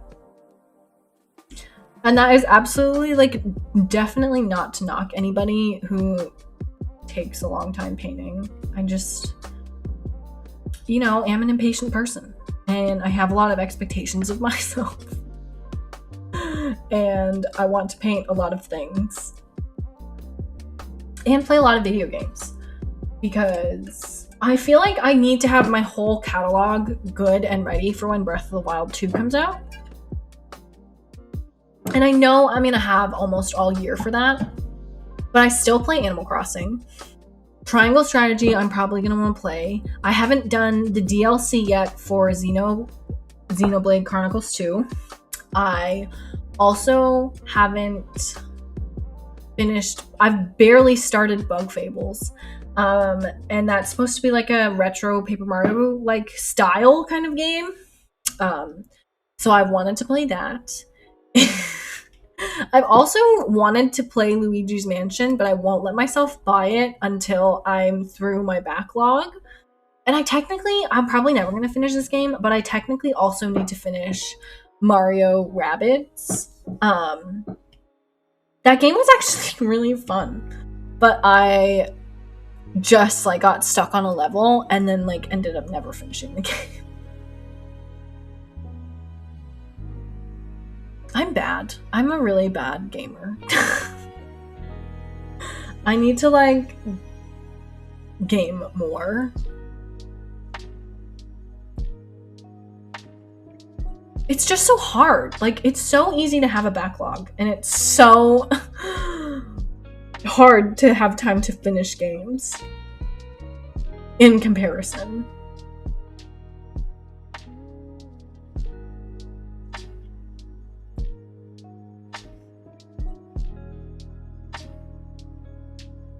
I'm trying to give them all a little roof right now.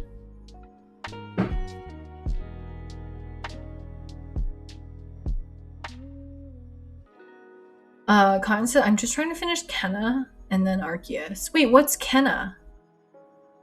Have I heard of this? Is that short for something? I mean, I can't play another game right now anyways, so it does. Kenna Bridge of Spirits. It looks gorgeous. Stop. It looks really pretty. It's rated 8 out of 10 on IGN. That's pretty good. Oh, it's on PlayStation. Oh my god, I sucked so bad at Genshin on PlayStation. I can only imagine me playing it. You'll love it. It's like Pixar meets Zelda. Great. Okay, so now I have Xena to play. I really love that there are always so many good games to play, but I really do have a backlog issue. It's rough out there. I mean, it's a good problem to have. It's just like there's just so much stuff. Like sometimes I feel like I'm not gonna have enough life for all the things that I want to consume. Cotton says, have you played Celeste? Yes! Oh my god, I loved Celeste. Although by the end, I did eventually like turn the difficulty up to just like down to like the easiest mode so that I could like finish it. Because I was struggling. I was truly like struggling with it, and I was just like, you know what? I'm allowed. They gave us easy mode for a reason, and I allowed myself to just make it really easy because that game was getting really hard. And I'm not saying that I couldn't have finished it on regular. I definitely could have, but you know, like sometimes when you just play a game and you get stuck on one sequence and you just like cannot make it through, especially Ori and the Blind Forest does that to me a lot. It's like, I know I could get through it, but sometimes instead of powering through and working hard, you just want to move on. And so I definitely appreciated Celeste for having as many accessibility options as they did, because they did not have to go that hard, in all honesty, but they really did the most, and I was very happy with that. I thought that they did a really awesome job. So happy that you played my favorite game, says Cotton. It's so good. Did you ever turn up the difficulty and like play it on like the extra hard modes or whatever? Because I know you can make it even harder, which I did do for some of them, and then eventually I was just like, yeah, no, this is too hard now. But like, it's crazy. It was a lot of fun. put this color here, I think. I don't want to make all the houses too thin, but some of them are also like multicolored.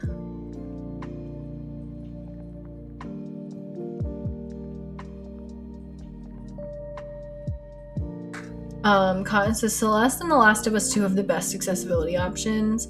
I did turn it up for the DLC. I didn't know they had it when I was playing the regular game. Oh, I can't believe you did the whole game without my struggles. OMG. I'm trying to think of what I did. So I was playing just like one of the modes. I just had a hard time. Like you had to like jump and then like land, and like any time where I have to do a lot of things in a quick succession where you can't mess up, I think that's when I was really starting to have a hard time, because it's like the chase sequences in Ori and the Blind Forest, if you ever played that game.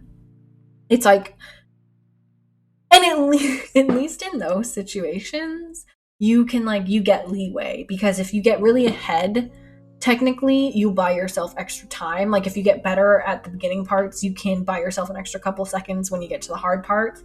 But like in stuff like Celeste, when it's timed, you just really have to like bounce and go, and I just failed at it a lot. Cotton asks, have you played Cuphead? Oh my god, I've watched people play Cuphead, but personally have not played it. It looks way too hard for me. Have you played Cuphead? It looks fun, but it looks really hard.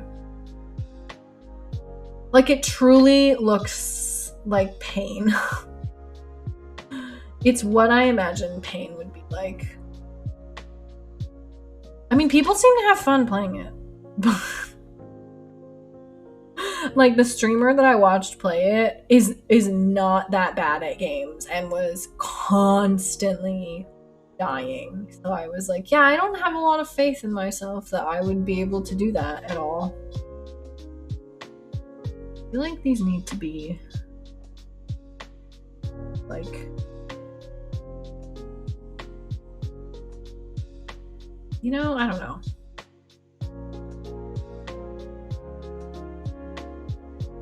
I feel like maybe they should be like straighter up.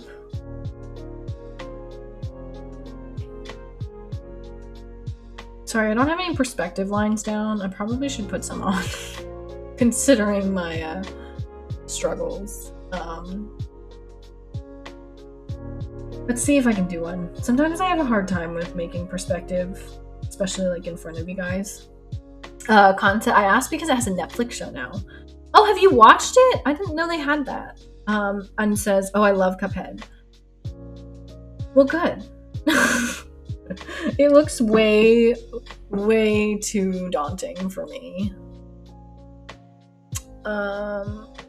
Okay, so let me think about this. It's hard because they're all on an angle, but that's kind of the point of why I'm doing this. I kind of like where it is now. It's very close, I feel like, to what I have.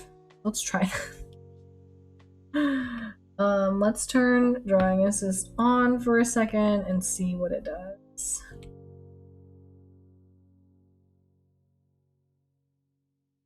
Yeah, so I could change that angle a little bit, but yeah, I just don't know if they should be like,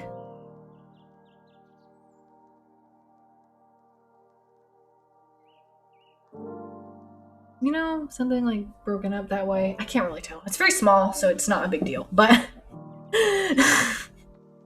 sometimes you just get really focused in on minor details and they take over your life. I'm also going to put in good. Are you a good window color? Kind of. It's time.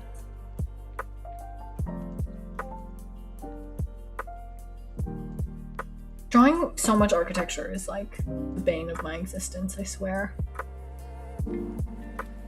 But I do it all the time. Because I don't know, I'm just super excited to do stuff, I guess. What can I say? Your girl really likes to draw, so she endures pain. I'm actually gonna make this a little darker.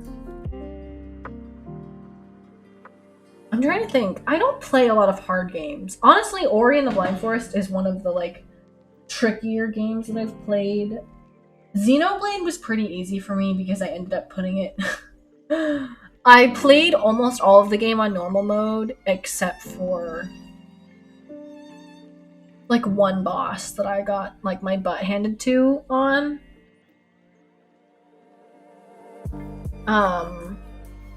The Witcher 3 I can play on the higher difficulty above regular, but I don't always play it because I have like irrational fears that I'm going to run out of supplies.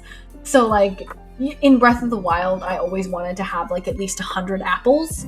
It's that kind of mentality that I have. So I never want to use anything that I have. And it truly does make me insane. So it becomes a problem for me a little bit. Con says, I don't think I'm good at games, just a select few. Yeah, I mean, that's fair. You'll have your like type of game that you're good at. I like this window needs to be big. I want it to like, I think the angle needs not that much. So this brush that I'm using is very much so like, it angles based off of the canvas, not off of how my hand is. So like I keep trying to, like it actually needs to be angled this way. But not that. Come join Fauna as she overthinks her window angles for the whole day.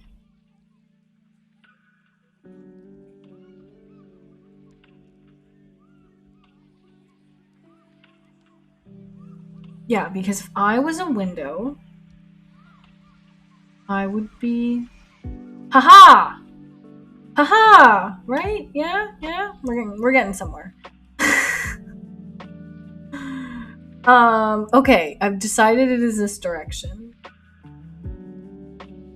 Sorry that I like stopped talking. I just like really had to think that through. It was taking me a hot minute.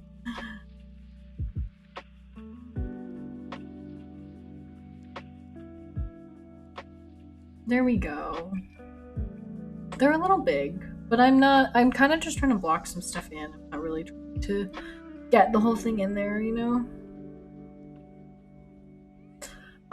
But yeah, okay, so I have The Witcher 3 that I feel like I'm pretty good at. But it's because I've played that game like 3 times. That's a lot of times to play a solidly over 50-hour game. I remember playing Tomb Raider, and I thought I was good at that.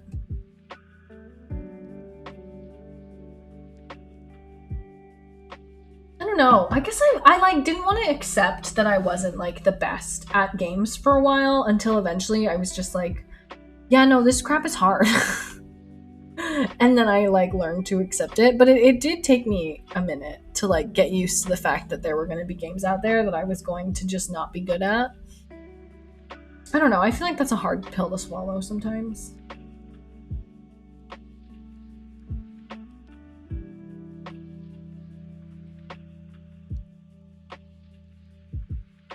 It's hard. I feel like it's hard to do these windows before the homes are done, I guess.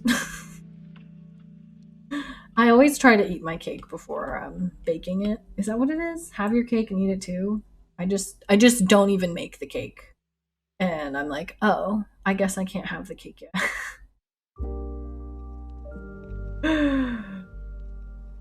This is just the way I live my life. I don't know how to explain it. Okay, so I'm gonna pop a little bit more yellow in, I think. I think that will vibe a little better with some of these colors.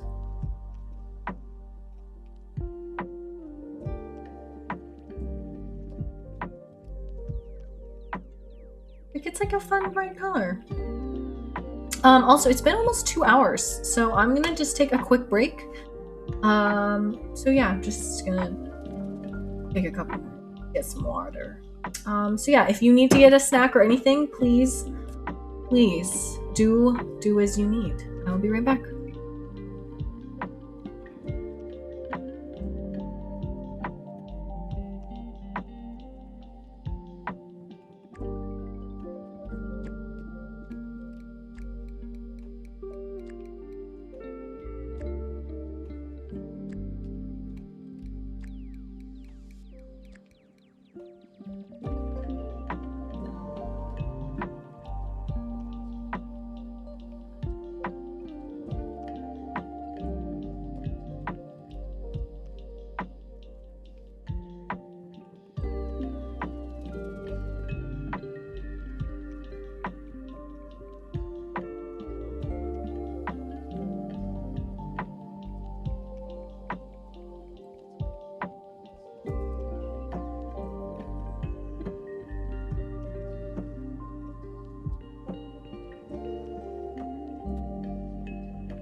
Hi guys, I'm back.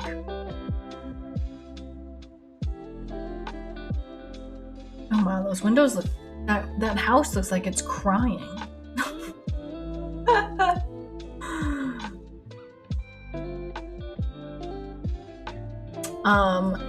Eating saltines is self-care. Exactly. Eating saltines is now self-care. I don't make the rules. I don't make the rules. I just follow the rules.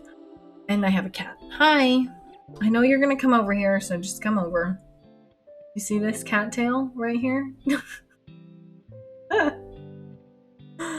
Hello. This is her. I haven't let her like sit on my lap the whole weekend, and she has not been a fan. So she's here now. Hi. Okay, so do we think she's gonna help or not? Alright, here's the pencil. I put the pencil on her head and she did not do anything. She didn't even shake it off. She just was like, what is this? Ow. Don't step on me. What's going on? Cotton says hi. Ow. She's like stepping on my stomach sideways. Oh, okay. It's time. You gotta move the paw. She's not moving it. Well, anyways, I have a cat on my lap. I hope you guys are all doing well. I said I was going to get some water, and I've returned with an entire feline. So that's probably a step up, right? If this didn't hurt so much. Can you just move your one paw off of my stomach? Do cats know exactly where it's going to hurt you to stand on you and then like specifically stand there? Because I feel like it's a science. I do feel like it's on purpose. Ow. Get off of my stomach. Okay, come on, move. There we go. Oh my god. That hurts so much. It's a good thing she's cute because I truly would not tolerate her. Cotton says, weird question, but what screen protector do you use for an iPad? So, the current story right now is I have a glass one on. My journey with them is that when I got my first iPad, I didn't trust myself, so I got a glass screen protector for myself. And I had some slight like issues with it recognizing the pencil sometimes, but it was never really that bad, and I thought it was mostly fine. So I kind of just let it go, and I just used like a cheap glass one that you can get on Amazon.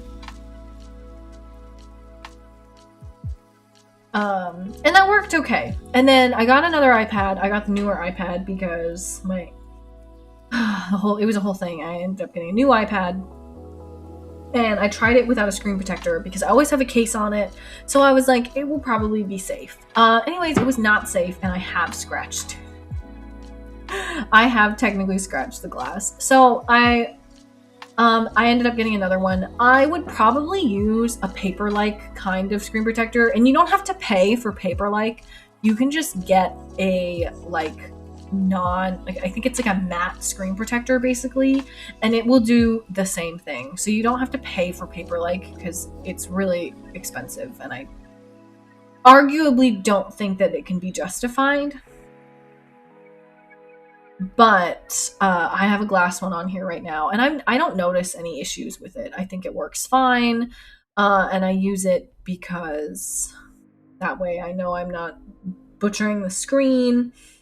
And my cat does weird stuff, like try to like lay on my iPad and stuff, and it makes me feel better about her laying on my iPad. So that's what I have on it right now. Cotton says, where do I get it? So I just get them off Amazon. So here, let me hide my screen. Amazon. Which, like, obviously I don't I don't support Amazon or anything, but like eventually you just kind of gotta do. Oh, I don't even have Amazon on my iPad. Sorry, I don't have it on my iPad.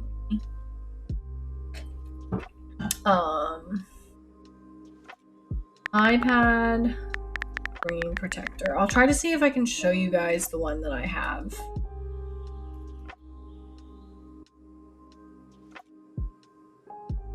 Amazon, but you can get them like anywhere, like Best Buy or whatever your tech stores are. I'm pretty sure I have here. So iPad. So this is the store, and I think I just buy whatever's cheapest, honestly. These are what I have, I think, on my phone, these Halloween ones. But you can get anything, like whatever you want. I just get glass ones because I really like the feel of glass. You can, like, I don't pay $64 for mine. I pay like $6 or $10. So I would just like read them and get whatever. Like, this one looks fine at a glance. You obviously need to make sure it's the right version, iPad, and right size and stuff. But that's like basically all I use. Are you like, do you not use one right now? Cotton is my guess. Why am I not? Where am I going? Here we go. Because Cotton says, oh, mine's iPad mini. Yeah, so you'd want to get one for an iPad mini. But I think it would be fine. Like, some people were complaining that their pencil wasn't accurate enough in their tappings and stuff. Like, they were just like, oh, it's not responsive, the screen protector blocks it. I've never had that be a problem, personally. But that's what I would get. And then it's really up to you. I honestly, if you're careful with your iPads, you don't super need a screen protector, but it's personal preference, and I have visible scratches in mine, so I know that I need one. I just can't be trusted with things. I drop things in the ground a lot. Like, I really do my best, and the scratches aren't even that bad. They're just also not good, so.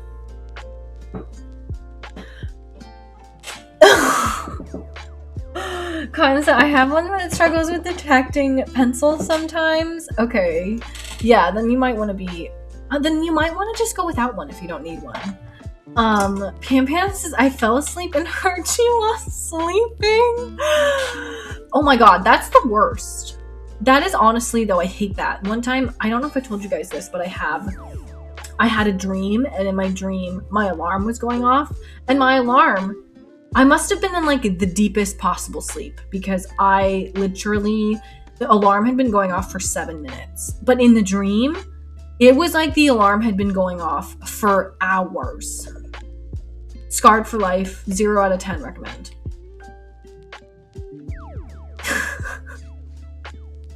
I hope I was at least entertaining in your sleep. Why is the, I guess it's just flatter over here.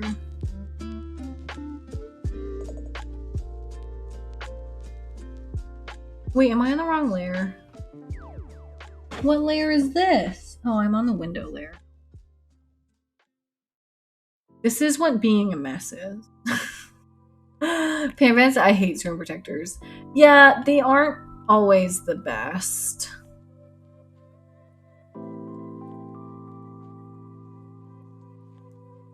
I don't know. I only, like, mine have all been fine. Here, I'll go back to my thing. Let me look at, I do have a Pro, so I don't know if, like, the sensitivity is different because, I have, like, a Pro or whatever, because, I don't know, you know, I honestly don't know most things. But okay, here. So this is the one that I bought.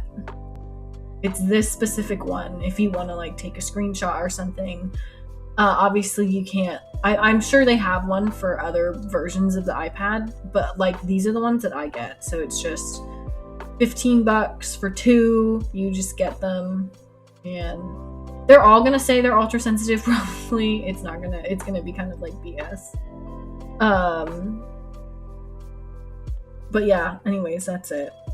I'm gonna get off of this because I think I don't think it had my address on it, but it did have my, I guess it has my zip, but you guys already know my zip, so it didn't really tell you guys anything, so I feel better.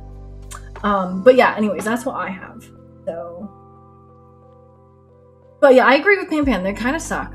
I don't know why they suck. There's something about not having one that just feels very nice. But it depends. And like the scratches that I got on mine are not that bad. Like, yes, I notice them because I'm me, but they're not that bad. And Cotton has her doing Pika Pika, so Pika Pika. That one went too high. It needs to be closer to like. What I really want to say is Pika. Choo! Because that's like one of the noises he makes in like the TV or something, right? Or am I making that up? I swear that's one of the ones he says. Oh my god. And I don't even like Pikachu that much. But I think it's really cute because if you play Let's Go, your Eevee just constantly says, Eva? Eva. Like, it doesn't say Eevee, it goes like, Eva? It's really cute. I don't know why it's so cute, but it is. I would just play it over and over and I'd be like, Eva? Eevee is too perfect. I don't deserve Eevee, if I'm being honest. Cotton says Pikachu has the best Pokemon cry. To be honest, it's so iconic. It truly is iconic. Most of them now just make like robotic-y kind of like animal noises. They're like I can't even imitate it. It's just like it just sounds kind of like a robot machine kind of thing. But it's fine. I don't have any complaints. People really didn't. Apparently there were a bunch of people out there who wanted Pikachu's noise to not be Pika Pika anymore. Because they were like, it's so unrealistic. And I was like, I did not realize that people were very pressed about this. Like, I truly had no idea. I guess it's a pet peeve amongst some. It doesn't bother me, but I guess maybe I'm not a hardcore fan. I'm just not a true fan of Pokemon, I guess.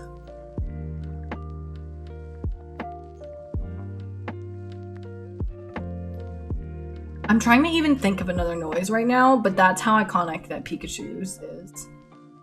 But also Eevees, because you've got Let's Go Eevee, so I've heard Eevees a lot. Eevee's so cute. I love Eevee. It was not even a question for me which one to get when it was like Let's Go Eevee and Let's Go Pikachu. Like, I didn't have to think.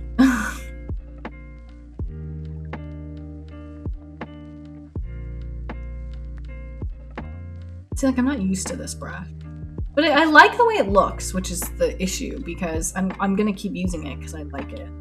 But it's like throwing me off.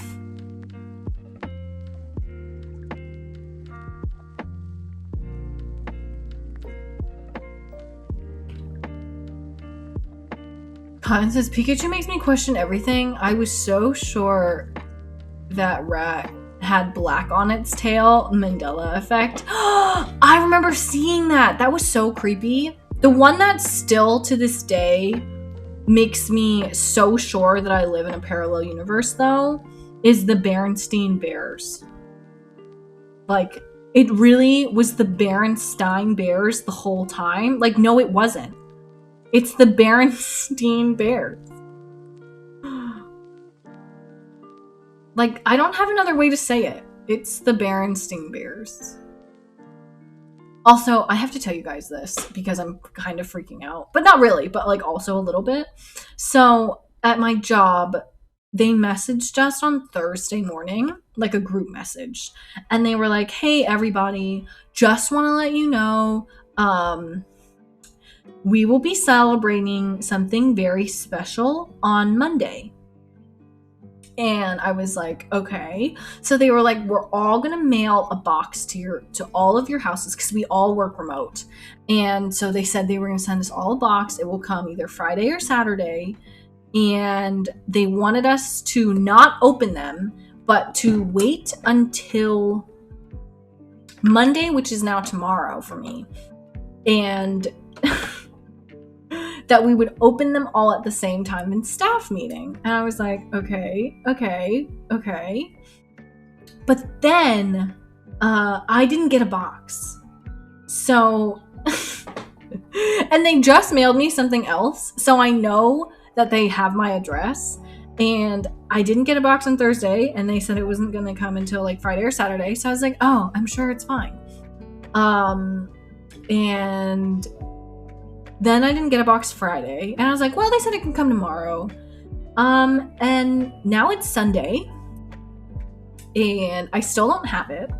And they don't even do mail on Sundays, I don't think. I mean, I guess they do, but they don't really do it at the same time. So now I guess I'm going to go to this meeting tomorrow, and I'm not going to have the box. Will the surprise be that I'm fired? Like, that's what I'm, like, just think about it. Why would you send me a box if I was getting fired? So I think I might be getting fired. I mean, or someone robbed my mail. But apparently Vermont has very low rates of mail theft. I don't know if you guys knew that. Apparently we're one of the lowest rated states for that, which is kind of crazy. I don't know why. Like, I don't know what's so special about us that we're just like, yeah, no, I don't feel like stealing anybody else's mail. But anyways, I don't have it. Like, I don't. Like, you know, doesn't that sound sus? Like, I get that I'm probably not fired, and I get that, you know, blah, but like, it's sus, okay? That's all I'm saying, is it's sus. Cotton, please don't get fired. I make no promises. Watch, my boss is watching this. They're like, oh, like Pikachu shocked face. She knows. Yeah, I do know. I'm very smart, thanks. I don't know. They probably aren't firing me. Mostly because nobody wants to do accounting, so there's that. Like, do you guys want to do accounting? My guess is probably not. My guess is that there's like a 2% chance. Okay.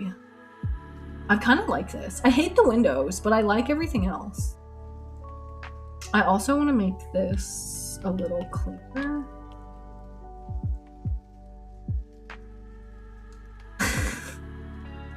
I mean, if I get fired, then I can collect unemployment, right? So that it would work out eventually, I think. Just trying to stay positive. I truly, like, don't know why. And, like, my other concern was that they also told us that if once you got the box, you needed to put it in your fridge. So I'm like, great, now what? And not to be rude, but I don't have a lot of fridge real estate in my life. Like, I'd make it work, but I have a small fridge. Tis be small.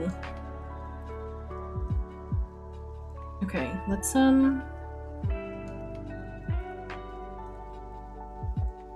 don't know. I don't even know what that's supposed to be. It was going to be like roof, and now it's like not that. Here, maybe I will. Let's do this.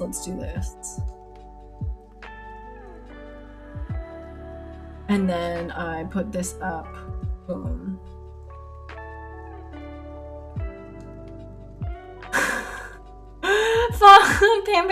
Wait, I went to go snuggle Twizzler. Are you getting fired? Do you have tomorrow off? No. Okay, so I'll give you the abridged version. So they messaged everybody where I worked, and they were just like, "Hi everyone, you will all be receiving a box to your house over either Friday or Saturday. We think we have something very exciting we want to talk to you about, but we don't want you to open the box until we're all together in staff meeting. So please don't open the box yourself. Just hold on to it, and then we'll open them together at staff meeting." And I didn't get a box. They told us on Thursday that we would be getting a box, and I didn't get a box Thursday.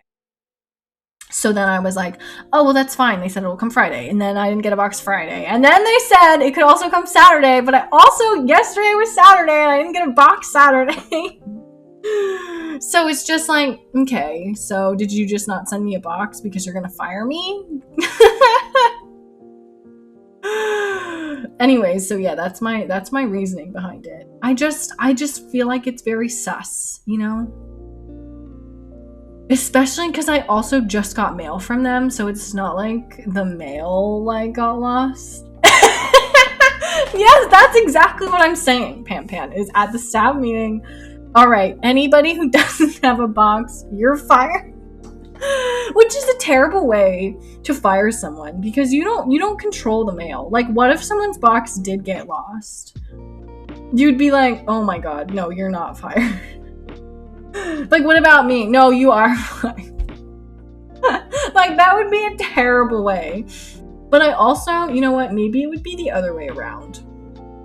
Because I feel like it would be a cake, and the cake would be like, you're fired! So if you did get a box, maybe they're the ones that are getting fired. Yeah. Plot twist. People open the box and they get fired. Like, all right, everybody open your boxes. And then everyone, they're like, raise your hand if you open a box. I'm like, okay, everybody who just raised their hand, all fired. I don't know why my brain thinks like this. I truly don't have an explanation. It's just the way I think. I'm just pretty sure this is the end. Oh wait, this bush is supposed to be in front of this. But the fog is supposed to be... Oh, I see what I did wrong. Okay. Sometimes I try to put a lot of stuff on one layer, and it doesn't always work. So cut and paste. There we go. I fixed it. Pamela says, wait, so you do work tomorrow, yes or no? Okay, yes, I have work tomorrow. Yes, sorry, I missed that. I do technically have to go to work tomorrow, but I'm gonna find out in this meeting tomorrow, apparently, why I didn't get a box. I mean, maybe it will come today, but it's Sunday. You're not supposed to get mail on Sunday. Especially a box that they specifically said would come Friday or Saturday. So, I've not, every time my brain relaxes, it just thinks about the fact that I don't have this box yet. Lala XYZ, hello! Welcome in. Painting stream, let's get this bread. Yeah, let's get this bread and not get fired. Pimmy says that's dumb. It is kind of dumb. I don't like working on it. I should tell my boss, hey, I just don't like Mondays. I think I'm gonna just stop. I think that working on Mondays, frankly, is canceled. I think that would work, right? Lala, fired. Yeah, we're mostly joking. I say mostly because it could turn out to be true. Anyways, my job told me to look out for receiving a box, and I haven't gotten the box yet. And they messaged the whole company and said, you will all be getting a box on Friday or Saturday, and it's Sunday for me, and I don't have a box. And it's a bank holiday, so I'm surprised. Oh yeah, no, accountants don't take any days off. We don't take off President's Day. We don't take off Martin Luther King Day.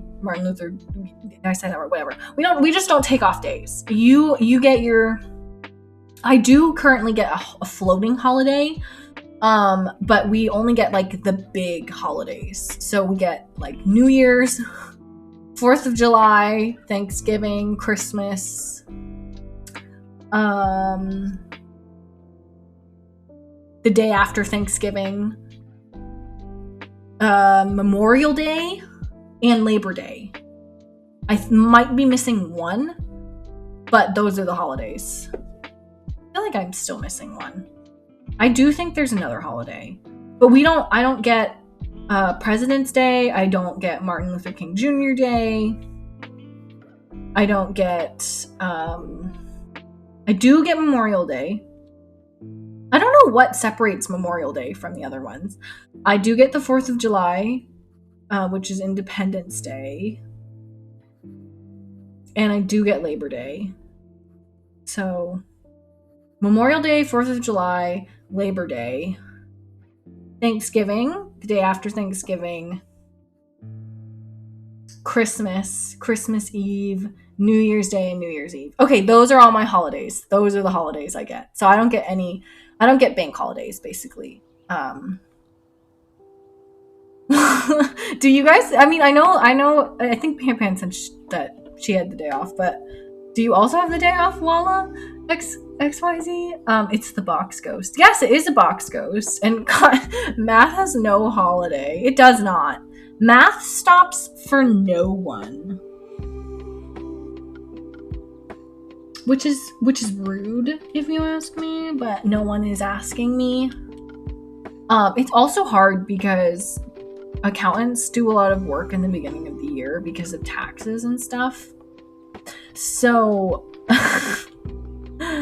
it's like almost unheard of to even think about having a day off in February because they're like, no, we expect you to work forever. So I'm very used to not having it off because I used to work in public accounting and you get even less holidays then. I don't know. I don't think I like that pink. I kind of like it all being green. Walla XYZ says lazy Sundays and relaxing Mondays. That sounds so nice. Taking it easy today. That's so good. That's totally what I would do if I had Monday off. And I like Monday holidays because Mondays are the worst days. So it's like, it's so good to have that day off because then you don't have to, like, you have your, I don't know about you guys, but I have all my meetings on Mondays and like everybody comes back. So they like email you a million times and it's so overwhelming. And it's like, okay, I wish that I wasn't here right now. It's like, I really, really wish that I didn't work here today.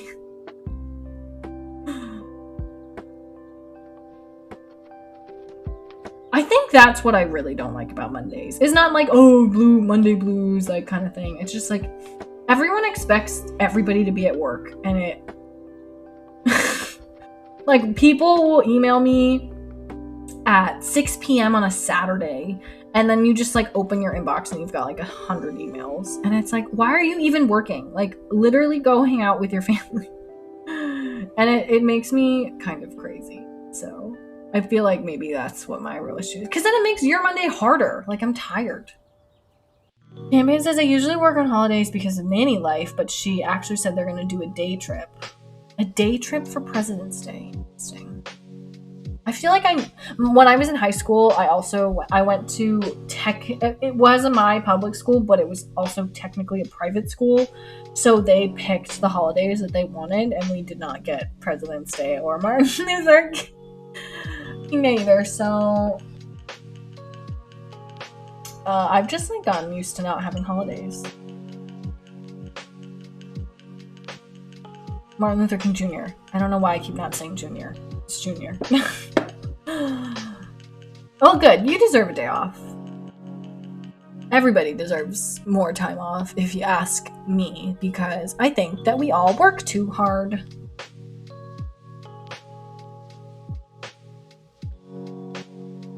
I like immediately gave up on the windows. I could probably go back to doing them, but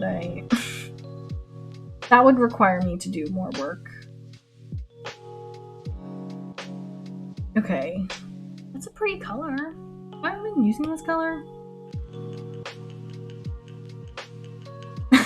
I don't even know what's going on in my own painting. I'm like, oh, that's a nice color.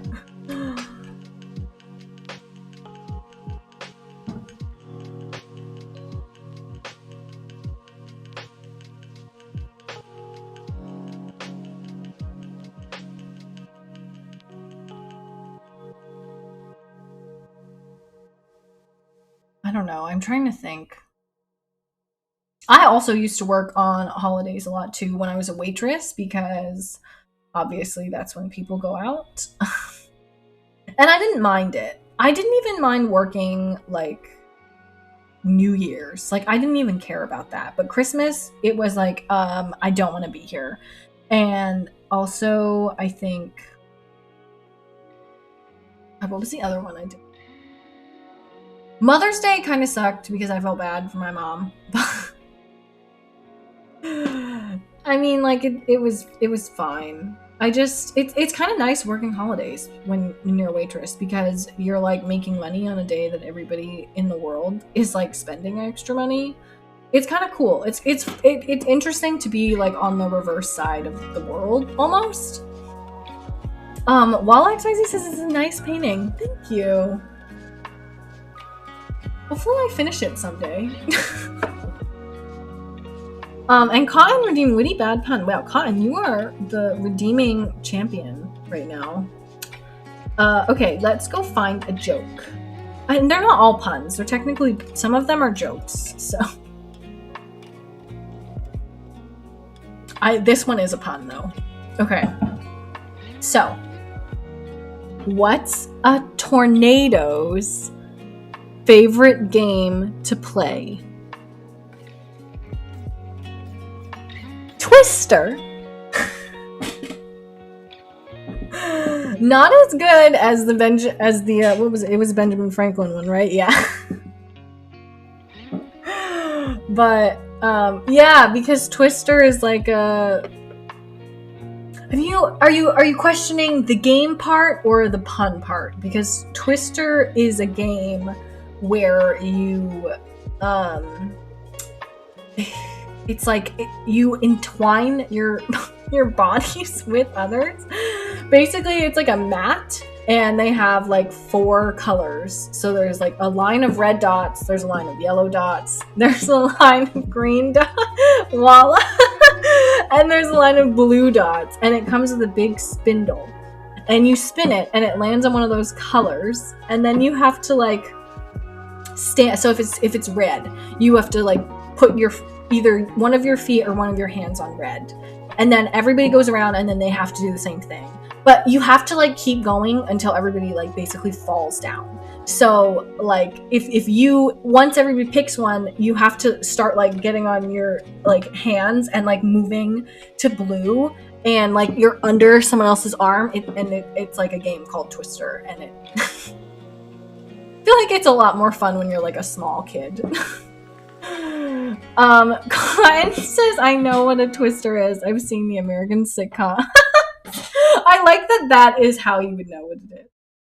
I was guessing the answer. Well, you're very talented. 10 out of 10. Was it in Himium? I don't remember.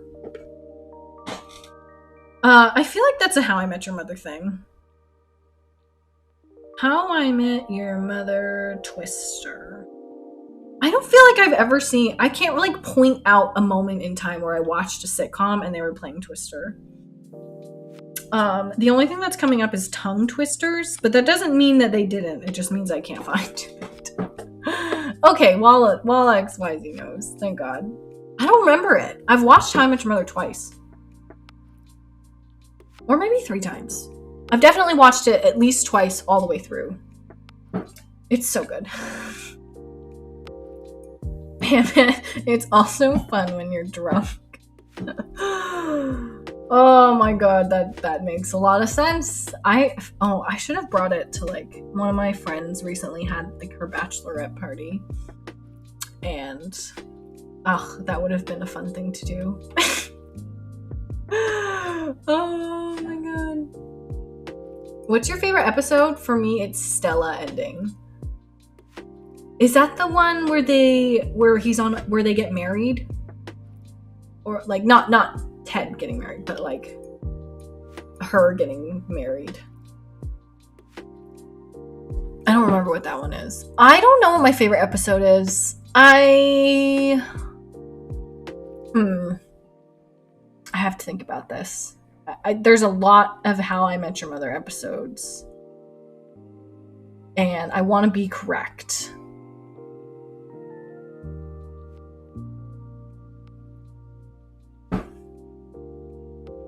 I really like the one where Marshall makes all the jokes. I like the one where he's like, here is a pie graph of a pie chart of all my favorite bars. And here is a bar chart of all my favorite pies. Or a bar graph of all my favorite pies. Everything about that episode is really funny. Except for when they like steal his graphs. That's not as funny. But I really like that joke. So that one I like. I don't know if it's my favorite. Cotton says he's angry, but he sees her being happy and all the anger goes away. Yeah, yeah. That one is good. That one is really good.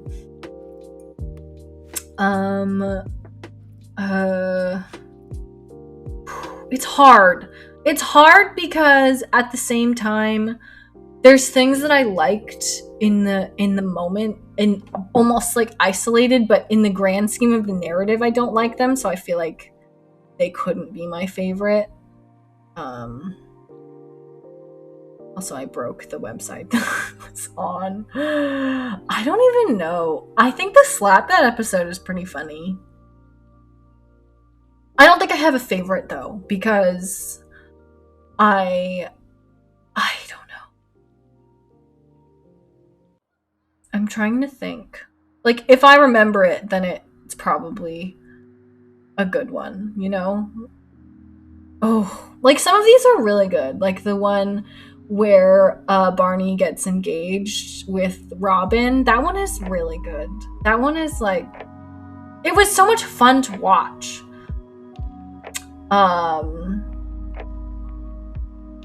Also, maybe the one where Robin talks about going to the mall, because I have Let's Go to the Mall downloaded to my phone, and truly believe that it is iconic. Let's go to the mall. I can't believe that ever happened. Truly amazing. So maybe that is my favorite episode, when they find out that she, or not the one where they find out, but just like the one where we get to watch her perform it. Fauna, do I watch How I Met Your Father? I saw the first 5 minutes. It grows on you. I kind of liked it. I didn't hate it. Do I think it's as good? No, but I really like Hilary Duff, so I'm giving it a chance. I think that you have to decide for yourself if you'll like it, but I've been enjoying it for the most part. Robin Sparkles is an icon. She truly is. She is an icon to shine on our generation. Also, earlier Cotton said, as a math nerd, I use that joke so much in school. Oh, wait, which one? The Scarecrow one?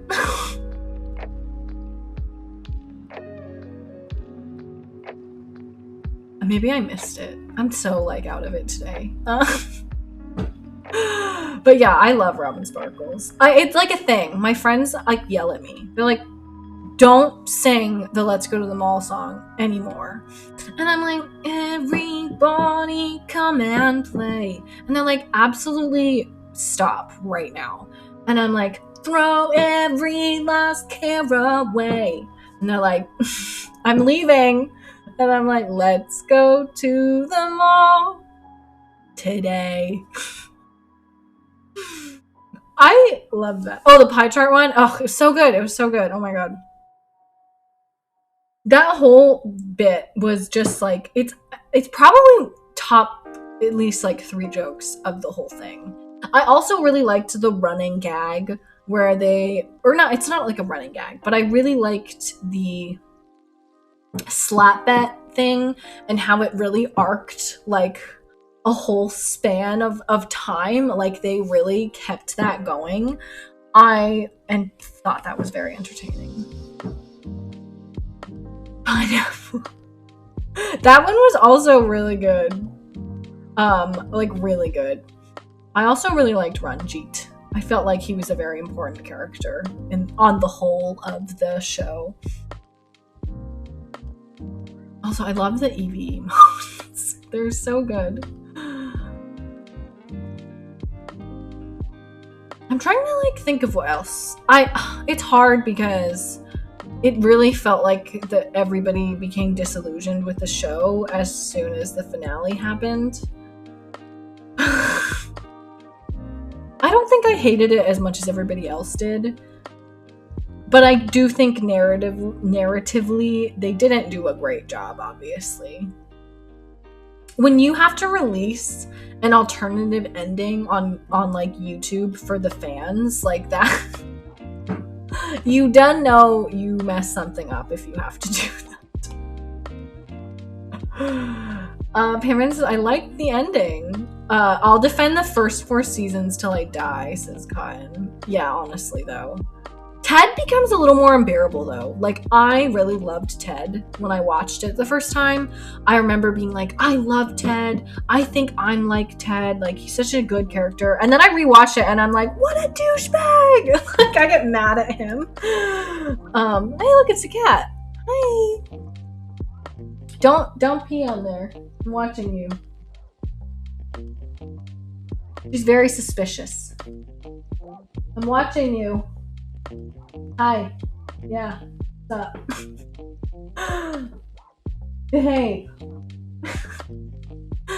Okay, so Pam says I expected it. I did not expect it, but I also wasn't very good at predicting TV, so I wasn't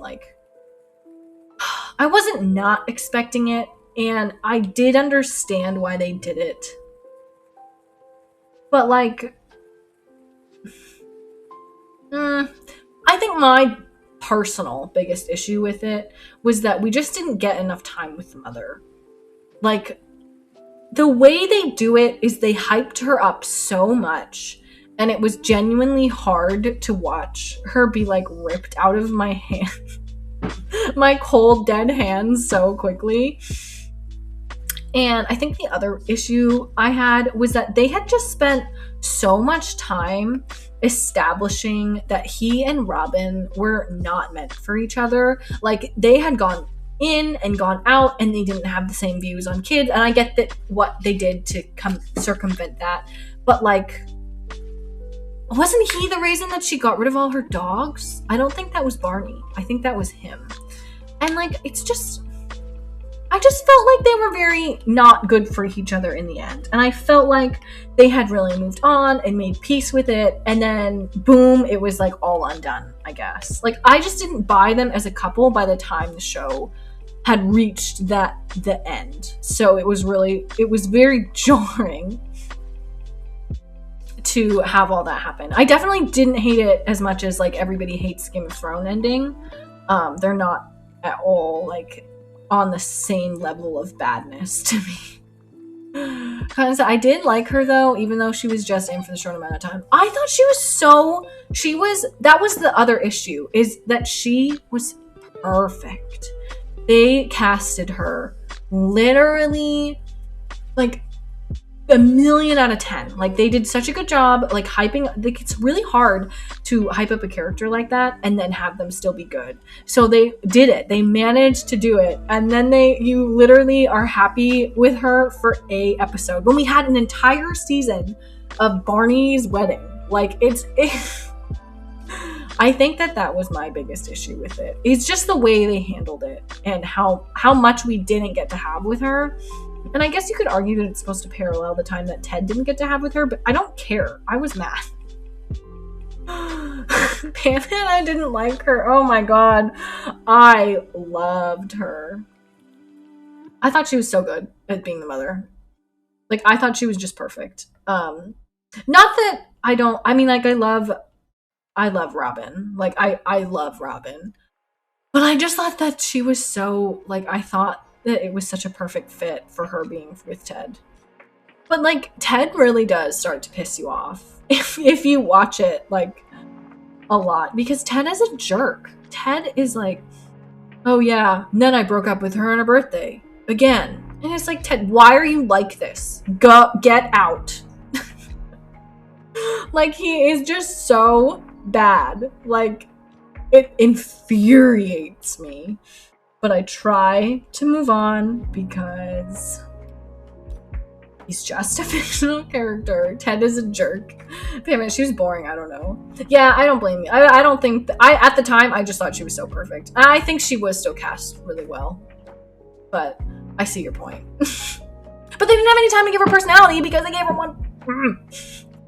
Cotton says the yellow umbrella was so iconic. Oh my god, talk to me about it. I have a yellow umbrella, and it's not even as, I want like the yellow umbrella, like I want a very nice yellow umbrella, but like that was so iconic. It was like, I just wanted one so bad, and it was like, I don't even know, like I don't know why I couldn't get one, why I didn't have one.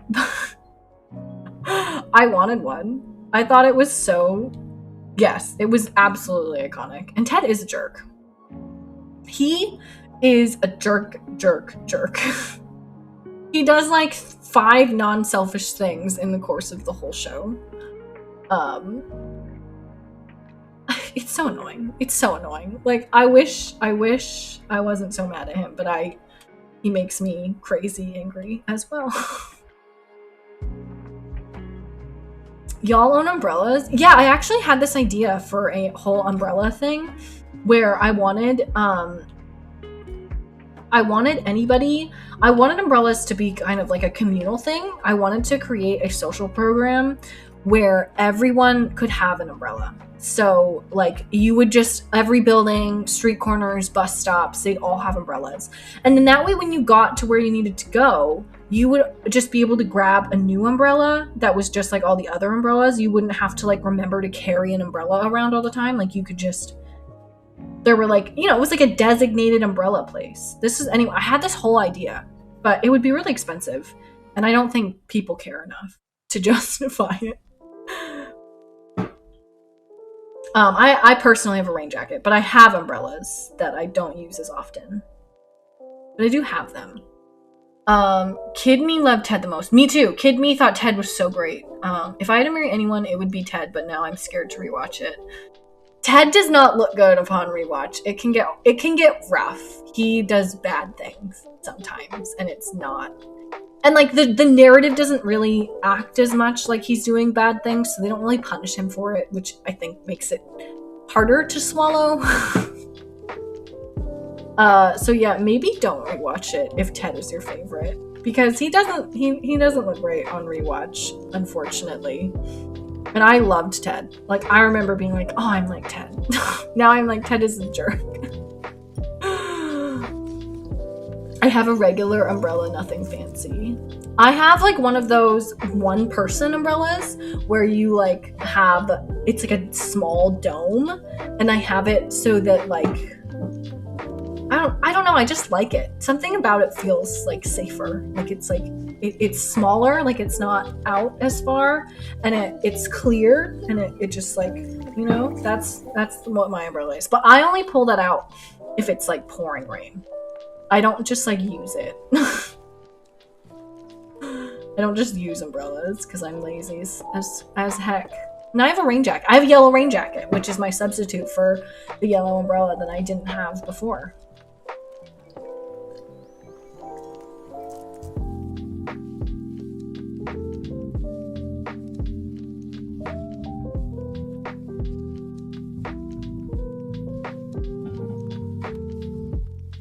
I don't know why I always make myself draw boats. I'm not good at them.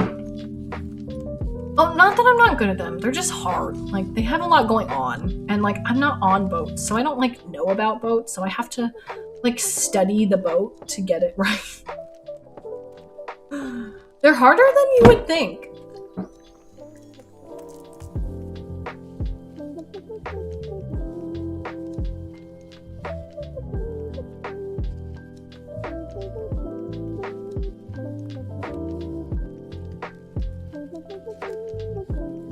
I always did kind of feel like Robin, though, at the same time.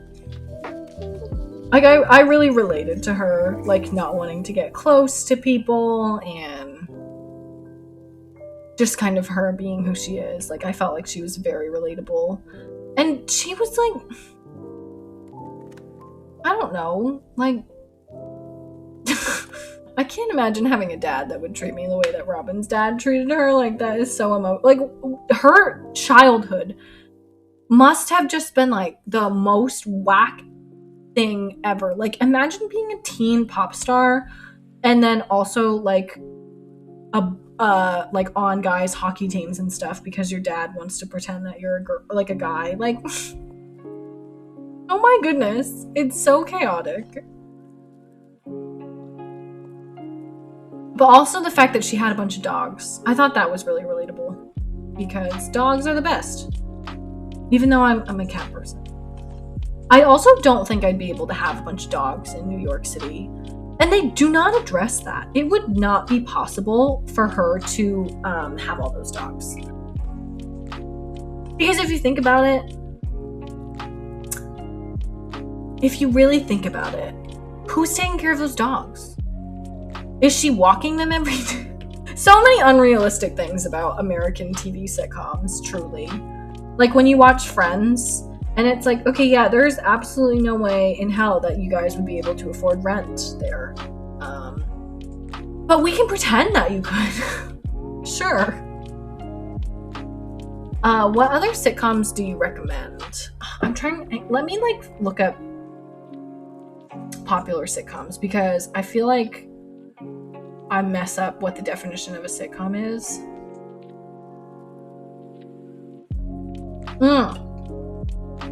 Parks and Rec is one of my favorites. Brooklyn Nine-Nine is so good. These are what's coming up under sitcoms. So if these aren't actually sitcoms, then don't blame me. The Good Place, 100 million billion out of 10. Schitt's Creek, I like now, but I did not like it, almost until it was almost over. I'm not gonna lie. I do like it now, but it was a hard, I just get a lot of secondhand anxiety, and it was hard for me to watch because I feel bad for them, which also made me angry because then I felt bad for billionaires, and I was like, I don't want to feel bad for billionaires. So I kind of had a whole thing with Schitt's Creek, but I do now like that. So other people will probably like it because it's pretty popular and I'm just a hard sell. So I think Schitt's Creek would be a good choice to watch.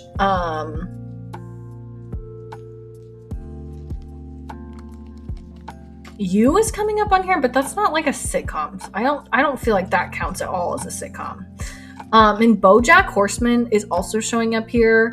Don't feel like that's really a sitcom, but I did really like that show. Again, though, it has a lot of trigger warnings, so be careful with that one.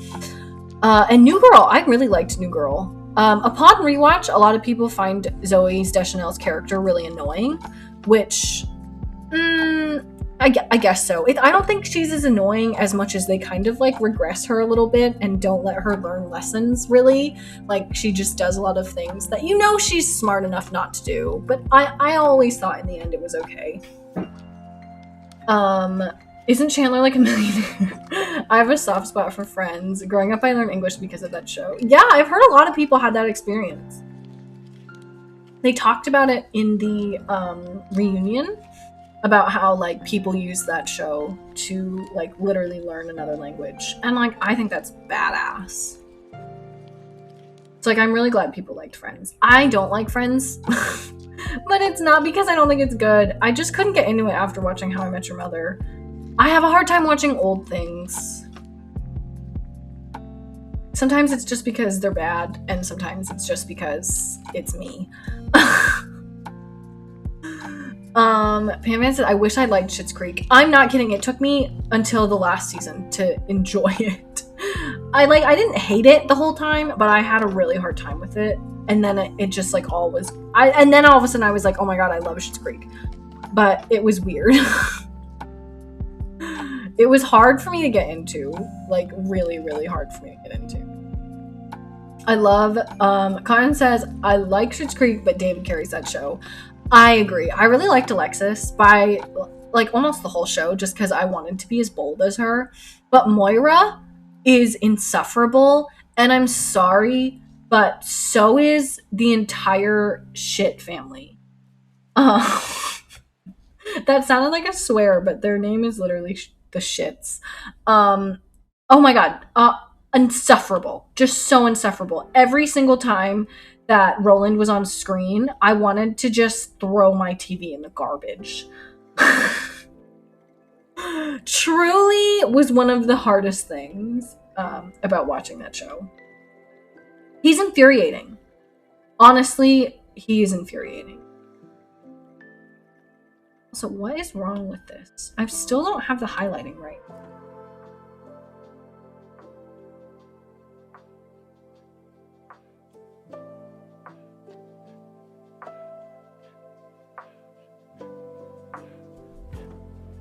Sorry, this is like driving me crazy.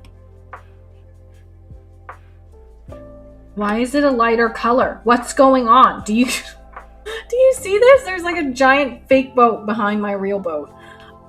Okay, I'm gonna breathe. Pampe said I love New Girl. I love Joey Deschanel. I think she's awesome. I think that whole show had such good chemistry with all of the friends. And I think I really like Cece and I like Schmidt. They were the best. By the end, I feel like they were carrying the show a little bit. Cotton says, New Girl has my love, Jake Johnson. Friends was my favorite growing up, but it doesn't hold up at all. Yeah, that was my issue, is like, I just cannot get into it now. Like, I just feel like it's not... like, you need the nostalgia to get through it. And I have a hard time with when watching a show that I never had the nostalgia from. Like, I can't get through them usually. Cotton says, I liked Alexis in the last few seasons. I wish I had even 20% of her confidence. I know! She is like the badass bee that I never was. That I wish I could be.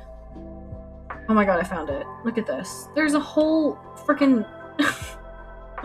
Oh wait, I only found this. Hang on.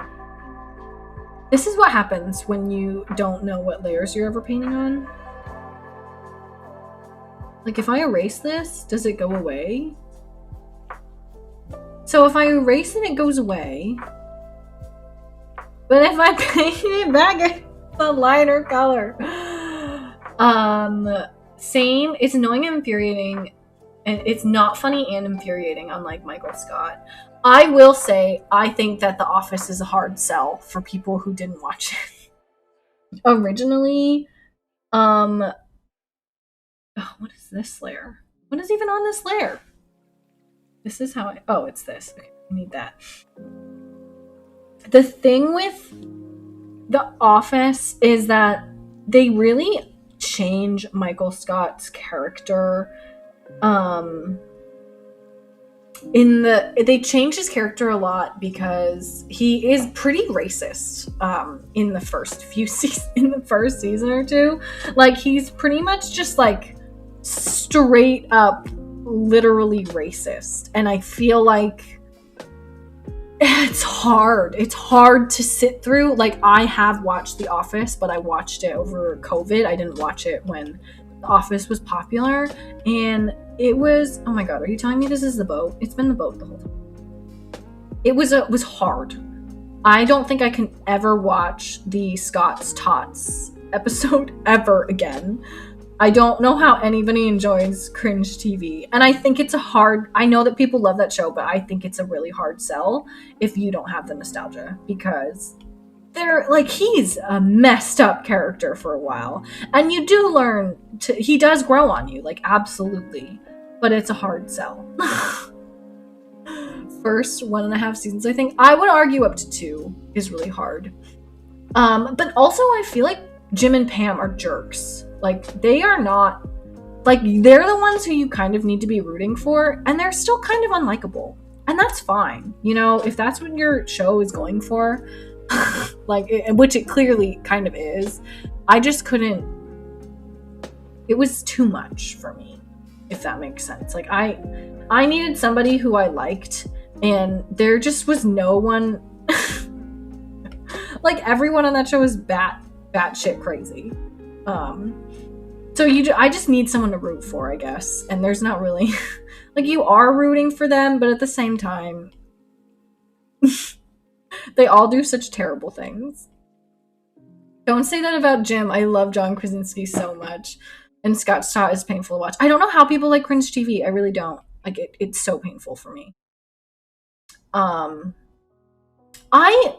don't hate Jim and Pam. I just don't feel like,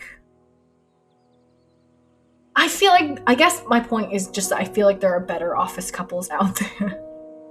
Or sitcom couples. And they didn't live up to my hype, I guess. I expected them to be, I don't know. I don't really know. I think it was just hard. It was just really hard to watch that show.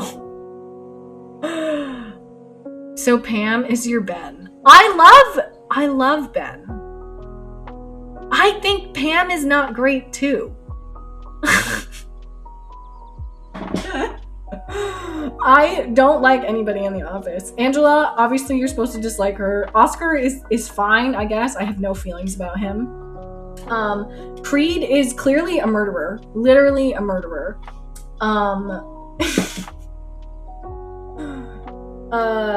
Michael is racist. Like, actually racist. Ryan is a huge jerk.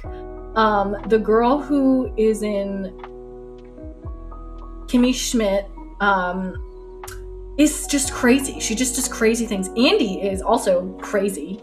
Not even just anger issues, but the what they do to his character is insane. Like, everybody on that show is just so many weird things. Because I wish I loved Ben. I actually know a lot of people that don't really care for his character. And I don't blame them necessarily, but I love Ben.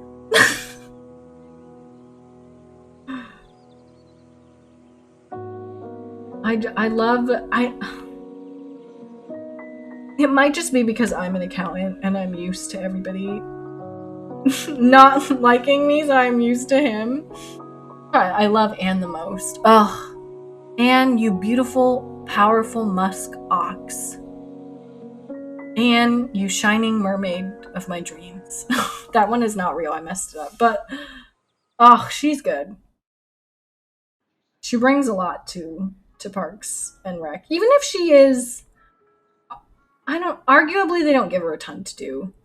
I think my favorite character is Leslie. And then very, very quickly after is April. And then I think Ron, and then I think Ben. Ron Swanson is so good. I truly don't know what the show would be without him. Like, I just don't know if him working off of Leslie is so good. So it's hard for me to even, like, imagine it without him.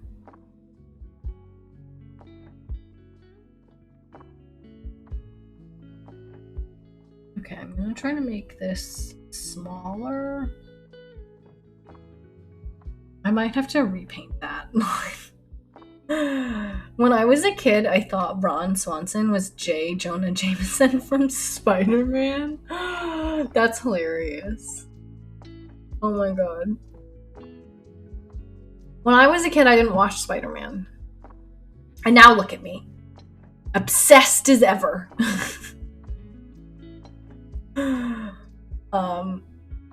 Yeah, when I was a kid, I didn't really watch a lot of movies because I don't know, I don't actually have a because. I just didn't watch movies.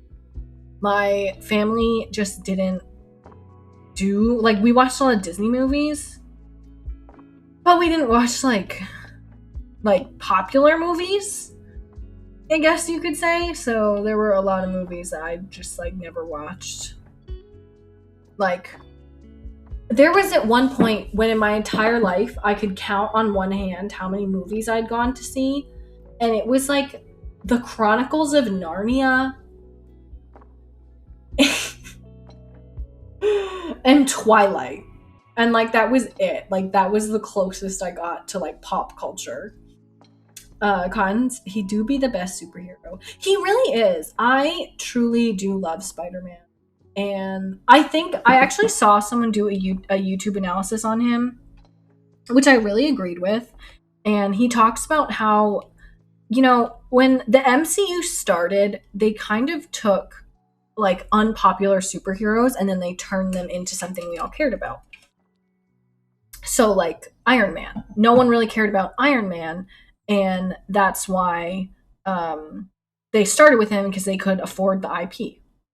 But now they're going into Spider-Man, and it's really hard because everybody already loves Spider-Man and knows Spider-Man's story, so it's really hard for them to adapt Spider-Man into the MCU because people already know what they want to see from Spider-Man, and so it's hard to have him fit the MCU narrative because it makes people go like, well, where's Uncle Ben and all the other stuff. So I think that that's interesting, that it's one of the things that Marvel has to like work against, because they obviously have to change up Spidey to fit into this universe. But I think they did a really good job with No Way Home. So also, I like that they're all about home. It's like Homecoming, and then Far From Home, and now we're No Way Home. Like, what's the next one? Back Home. Cotton said, in Singapore / India, we got superhero boom in the 90s, but not Star Wars. That's why they don't do well in Asia. Oh, I didn't know that. I also didn't really get into Star Wars. I don't know. Like, if you just don't know anybody who cares about Star Wars, you're not going to get into it. So I ended up just never getting into it, and then it was too late. And I've watched them all, but I've watched them so sparingly, and I know it makes me fail Ted's How I Met Your Mother test about a girl, which always made me be like, oh, I have to watch Star Wars. But I have just never watched them all like in succession and like really understood it. But like Star Wars was so big in our pop culture that I knew things about Star Wars just because of the world. Like Toy Story has Star Wars references, so like you know. Cotton says Spider-Man / Batman / Superman come with expectations and we already sort of know what we want. It's harder to create movies for them over new characters like Guardians. Exactly. Like when we already have preconceived like wants for these characters, it's really hard for them to give us something that we're going to vibe with, because we already know what we want, and it's hard because they have to change it up just to even fit within the narrative. Like, there's only so much you can do when you have to bring in a Spider-Man in a world who lives in the same world as the Avengers. Oh my god, that line was so funny. And he was just like, he's like, I don't want to brag, but I was a part of the Avengers. And they were like, oh, what was that? Were you in a band? That one was so perfect, because it's like, as the watcher, you know exactly what they're gonna react to. They're like, okay, what's that? It's so good. That line was so good. And Cotton redeemed hydrate. So thank you.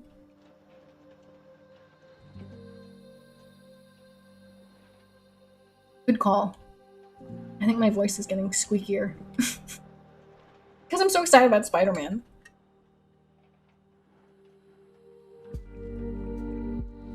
I don't know. I'm really excited to see where they can go from there.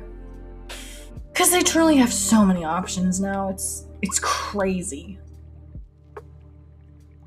This is so good. I love all those interactions so much.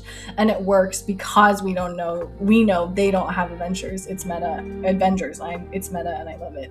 Exactly. Like, it's so good because we already knew what they were going to say. And they were like, were you in a band?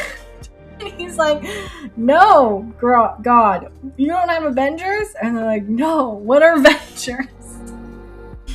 And he's just like, cool. What is wrong with you guys? And they're like, huh?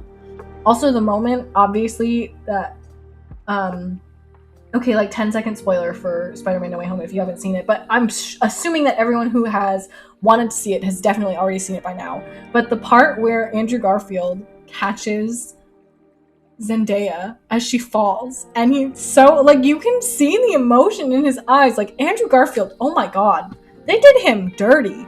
He has talent. He has talent, that man. And I didn't even, like, I barely watched his movies. But he is so good.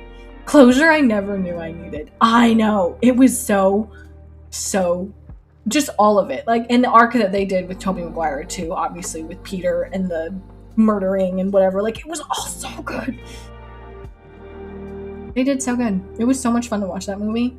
And I know that it was a lot of fan service, and some people were like, maybe it was a little too fan servicey, but like, who's going to see that movie that didn't want a little fan service, you know? Like, name the people who were going to watch it who like, if you're the target audience, that's what you wanted to see the whole time, you know? Like, no one's gonna be upset about that. I mean, I think the movie was like a tad long? Like, I guess so, but I thought it was fine. Like, I sat there, I watched it. God, and architecture is so hard for me. I just like sit here and I like noodle, and then I noodle back, and then I noodle forward. Okay. Cotton said, as someone who has defended Garfield for years, I felt so validated after No Way Home. As you should, Cotton. As you absolutely frickin' should. You knew. And like, oh my god, people really did come for him. They were like, he's too attractive to be Spider-Man. And it's like, what are you even saying right now? Oh my god. I love Spider-Man. I can't believe I went my whole life not knowing that I was obsessed with Spider-Man, you know? It's a long time. I need to fix this roof. I'm honestly still shocked by the whole thing. Like, the whole thing was so good. It's nice to be able to talk to you guys about it because I saw it, and like, obviously couldn't talk about spoilers, so it was just like such a long time of me not talking about it with anybody.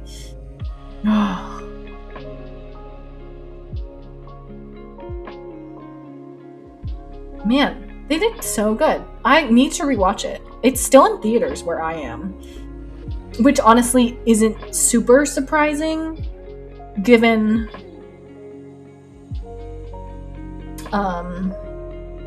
how obviously popular it is. I heard it was like up against like Endgame for how popular it was, but apparently Avatar is still the #1 most watched movie.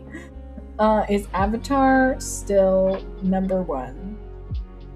With a worldwide box office gross of $2.8 billion, Avatar is the highest grossing film. So yeah, I don't think Spider-Man has even beat it yet. Like, how is Avatar still so high? Cotton says, right? I love that one criticism was he's cool, but he thinks he's lame. And then Toby assures him he's amazing. Oh my god, that was so emotional. He's like, no, you're the amazing one. It's so funny. Oh my god. I really liked that I just thought it was funny the way they nicknamed each other, where they were like, you're Peter 1, and I'm Peter 2. And it's like, that was the best you guys came up with? Peter 1 and Peter 2? Like, you guys. Pun says Endgame beat Avatar, but they re-released Avatar this year and got the record back. I'm sorry, that's how? Because I thought Endgame beat Avatar. They re-released Avatar this year, and that is some B-frickin-S. That is BS. What on earth? I didn't even know about it. Is this all a trick? Did they just like, is that a... Oh my god. Wow. So Avatar is cheating. You know what? Fine. If you want to be first so bad, I guess go ahead. Cheat. But in my head, at least now I can accept that Endgame beat them out. That's crazy. I can't believe I didn't know that. I totally had thought that it just didn't do enough sales. Although, does that account for inflation? Because eventually inflation will just, like, meet itself, right? Like, tickets were probably less expensive back then. Although, do movie theaters not have inflation? I feel like video games have worse inflation than everything. They're trying to raise my rent based off of inflation. But inflation was, like, 7% in the US. So, can't afford that. because I didn't get a raise based off of that number, so I don't have that money. Cotton says, with inflation, I think it's gone with the wind. Really? Wow, that's a long time ago. I mean, I don't actually, I'm trying to remember if I've ever watched it. I obviously know what it is, but I don't think I've watched it like recently, like in my adult life where I remember what happened. Like I'm sure it's been on, but I don't think I've ever fully watched it. I guess I'm missing out. The movie was in theaters for a decade. Oh my god, that's a long time. Oh, I guess it was one of the first Technicolor movies. That's crazy. That is literally crazy to think about. I know all of this because I was trying for a Collider internship. Oh, is that like working on movies or whatever? I actually don't know who that is. But that sounds, you obviously know a lot. I can't believe I'm pissed that I didn't know about the Endgame Avatar thing because it just doesn't feel right. I also want the world to start taking superhero movies a little bit more seriously because I kind of believe that Tom Holland deserves at least a nomination for what he put into Spider-Man No Way Home. Like, that was intense acting, and I feel like he deserves to be recognized for that, but they're immediately just gonna be like, oh, well, it was a superhero movie, so it's kind of dumb, right? I don't know why I'm talking in that voice, but it just I just get angry, I guess. So this is not vertical. I'm terrible. Vertical line. There we go. I think I made it too big.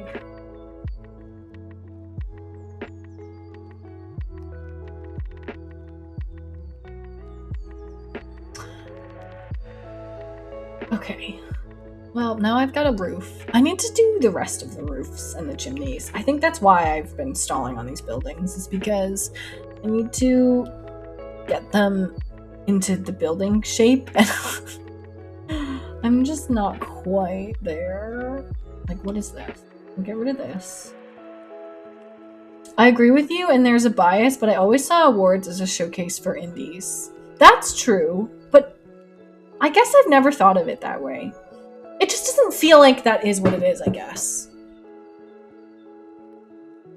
I mean, like, I've read a lot about it, and I know that they're rigged, kind of. Like, I've watched videos on how a movie gets elected to be in nominations and stuff, and it is super shady. Like, it's like, you take these people out for dinner, and then they, like, I don't know. At least that's what I remember from a YouTube video.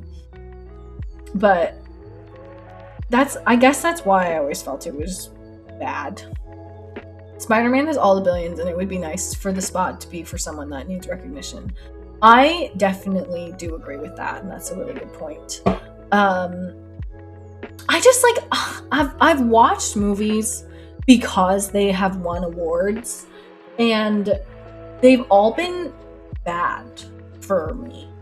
Not saying that they are bad movies, but I have never liked them, and I feel like that's also a problem.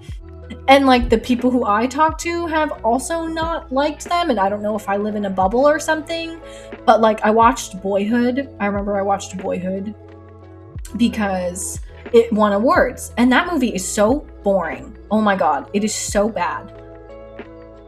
I don't know. It was so bad. Like, I would never watch it again, and I only watched it the first time because I paid money for it. Have you watched Boyhood, Kyle? It won an award because it followed the boy around for his whole life, I think. So, like, it was a cool thing that they had, like, put that much dedication in, but they did not give the movie a plot. They just were like, okay, we did it, so be proud of us. and they like there was like nothing happened. I don't remember it though, but I have. Yeah, so I want one of the movies that I watched because it won awards was Boyhood. I was very scarred by that, and I honestly can't. One Oscar. I'm trying to think. What are other movies that have... I mean, it says La La Land won one. I liked La La Land. I'll say I liked that one. Those are... I feel like musicals are different. I didn't watch Whiplash, but people have told me that they didn't like it. That doesn't mean that that's true, but I heard it was boring. I guess it's not true for all movies, but I have... maybe I just picked a bad category or something, because I watched Boyhood and I was scarred for life. Which awards movies do you like? I'm trying to like Google it, but I feel like Google is lying. Like, have all of these really won awards?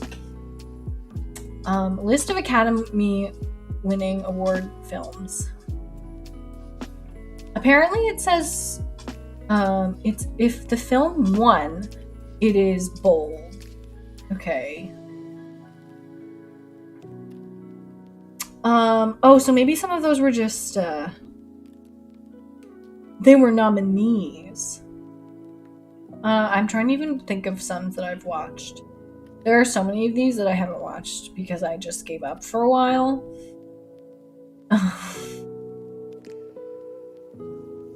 Yeah, I haven't watched any of these. Maybe I need to watch more now. I mean, I guess it'll be terrible. I mean, I watched the Titanic. I like the Titanic enough.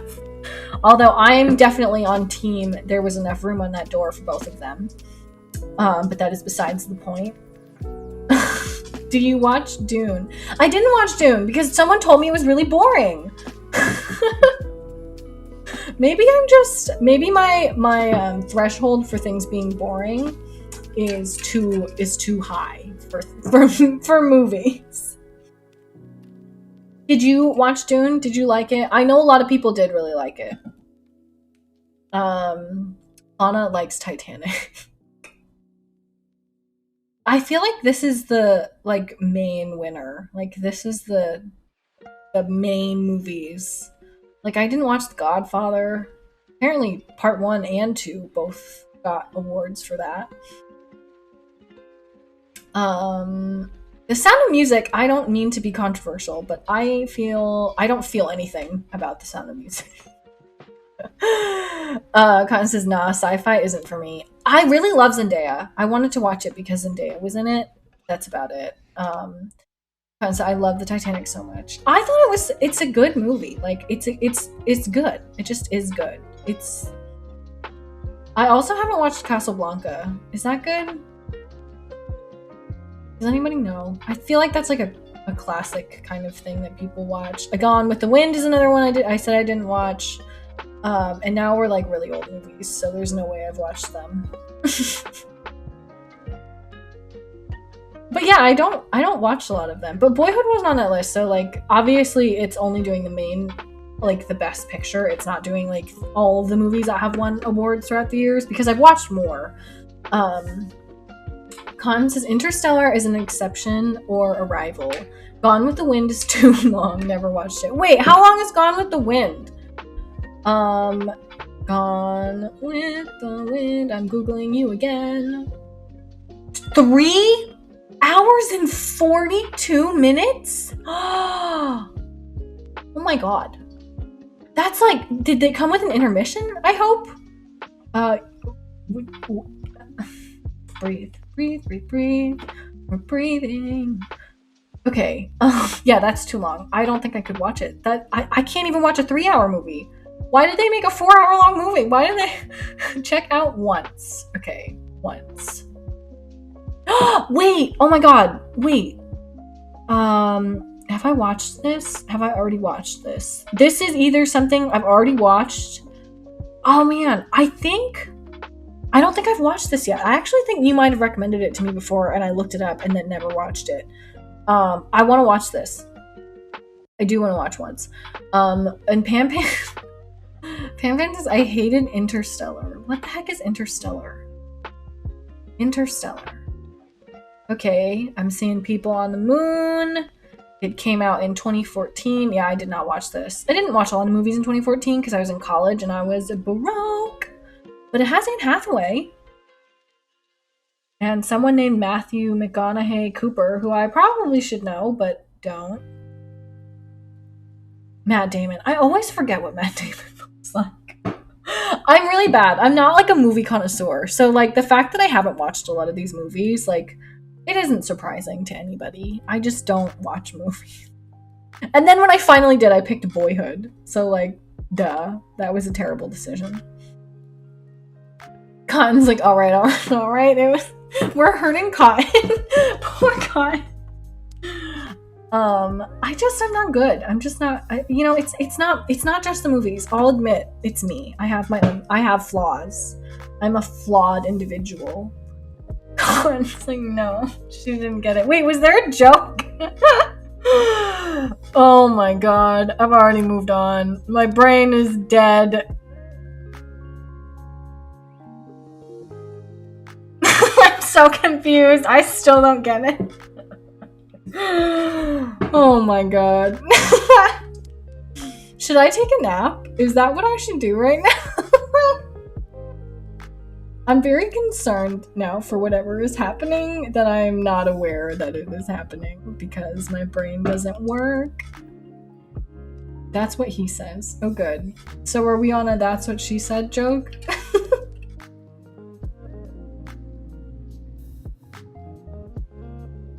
You guys. You freaking guys. What am I doing? That's supposed to be the roof. God. Painting is so hard and I don't recommend it to anybody. Alright, well I'm clearly like losing my voice. So I guess I'm gonna call it here after whatever I just missed. It's Matthew McConaughey, says Fauna. It's like his thing. It's very popular for it. Oh, I don't know who... I only learned who Timothée Chalamet was like last year. I did know who Anne Hathaway was. Do I get any points for that? Okay, Matthew McConaughey. What have you been in? Interstellar, Dallas Buyers Club, True Detective, The Gentleman, How to Lose a Guy in 10 Days. Oh, I've watched How to Lose a Guy in 10 Days. Apparently he's also in Sing and The Wolf of Wall Street. It's what McConaughey says is that... Wait, what does he say? That it was boring? I'm so confused. I don't even remember what I was saying. I'm so sorry. You don't have to explain if I'm just being impossible. I've also watched The Wolf of Wall Street, which I think that Leonardo DiCaprio was owed his Oscar way before he got it, and then they just like felt bad, so they just like gave it to him the next time that they had the opportunity, not necessarily the time that he would have most earned it, if that makes sense. You know, because it was like a running joke that he still didn't have an Oscar. Which I felt bad about. That was rough. I felt bad for him. It's like, does he not do good enough work? Oh, alright. Oh. When I tell you I don't know who somebody is, I really don't know anything about them. I guess he's been in a lot of stuff. He was in Magic Mike, which I also didn't watch.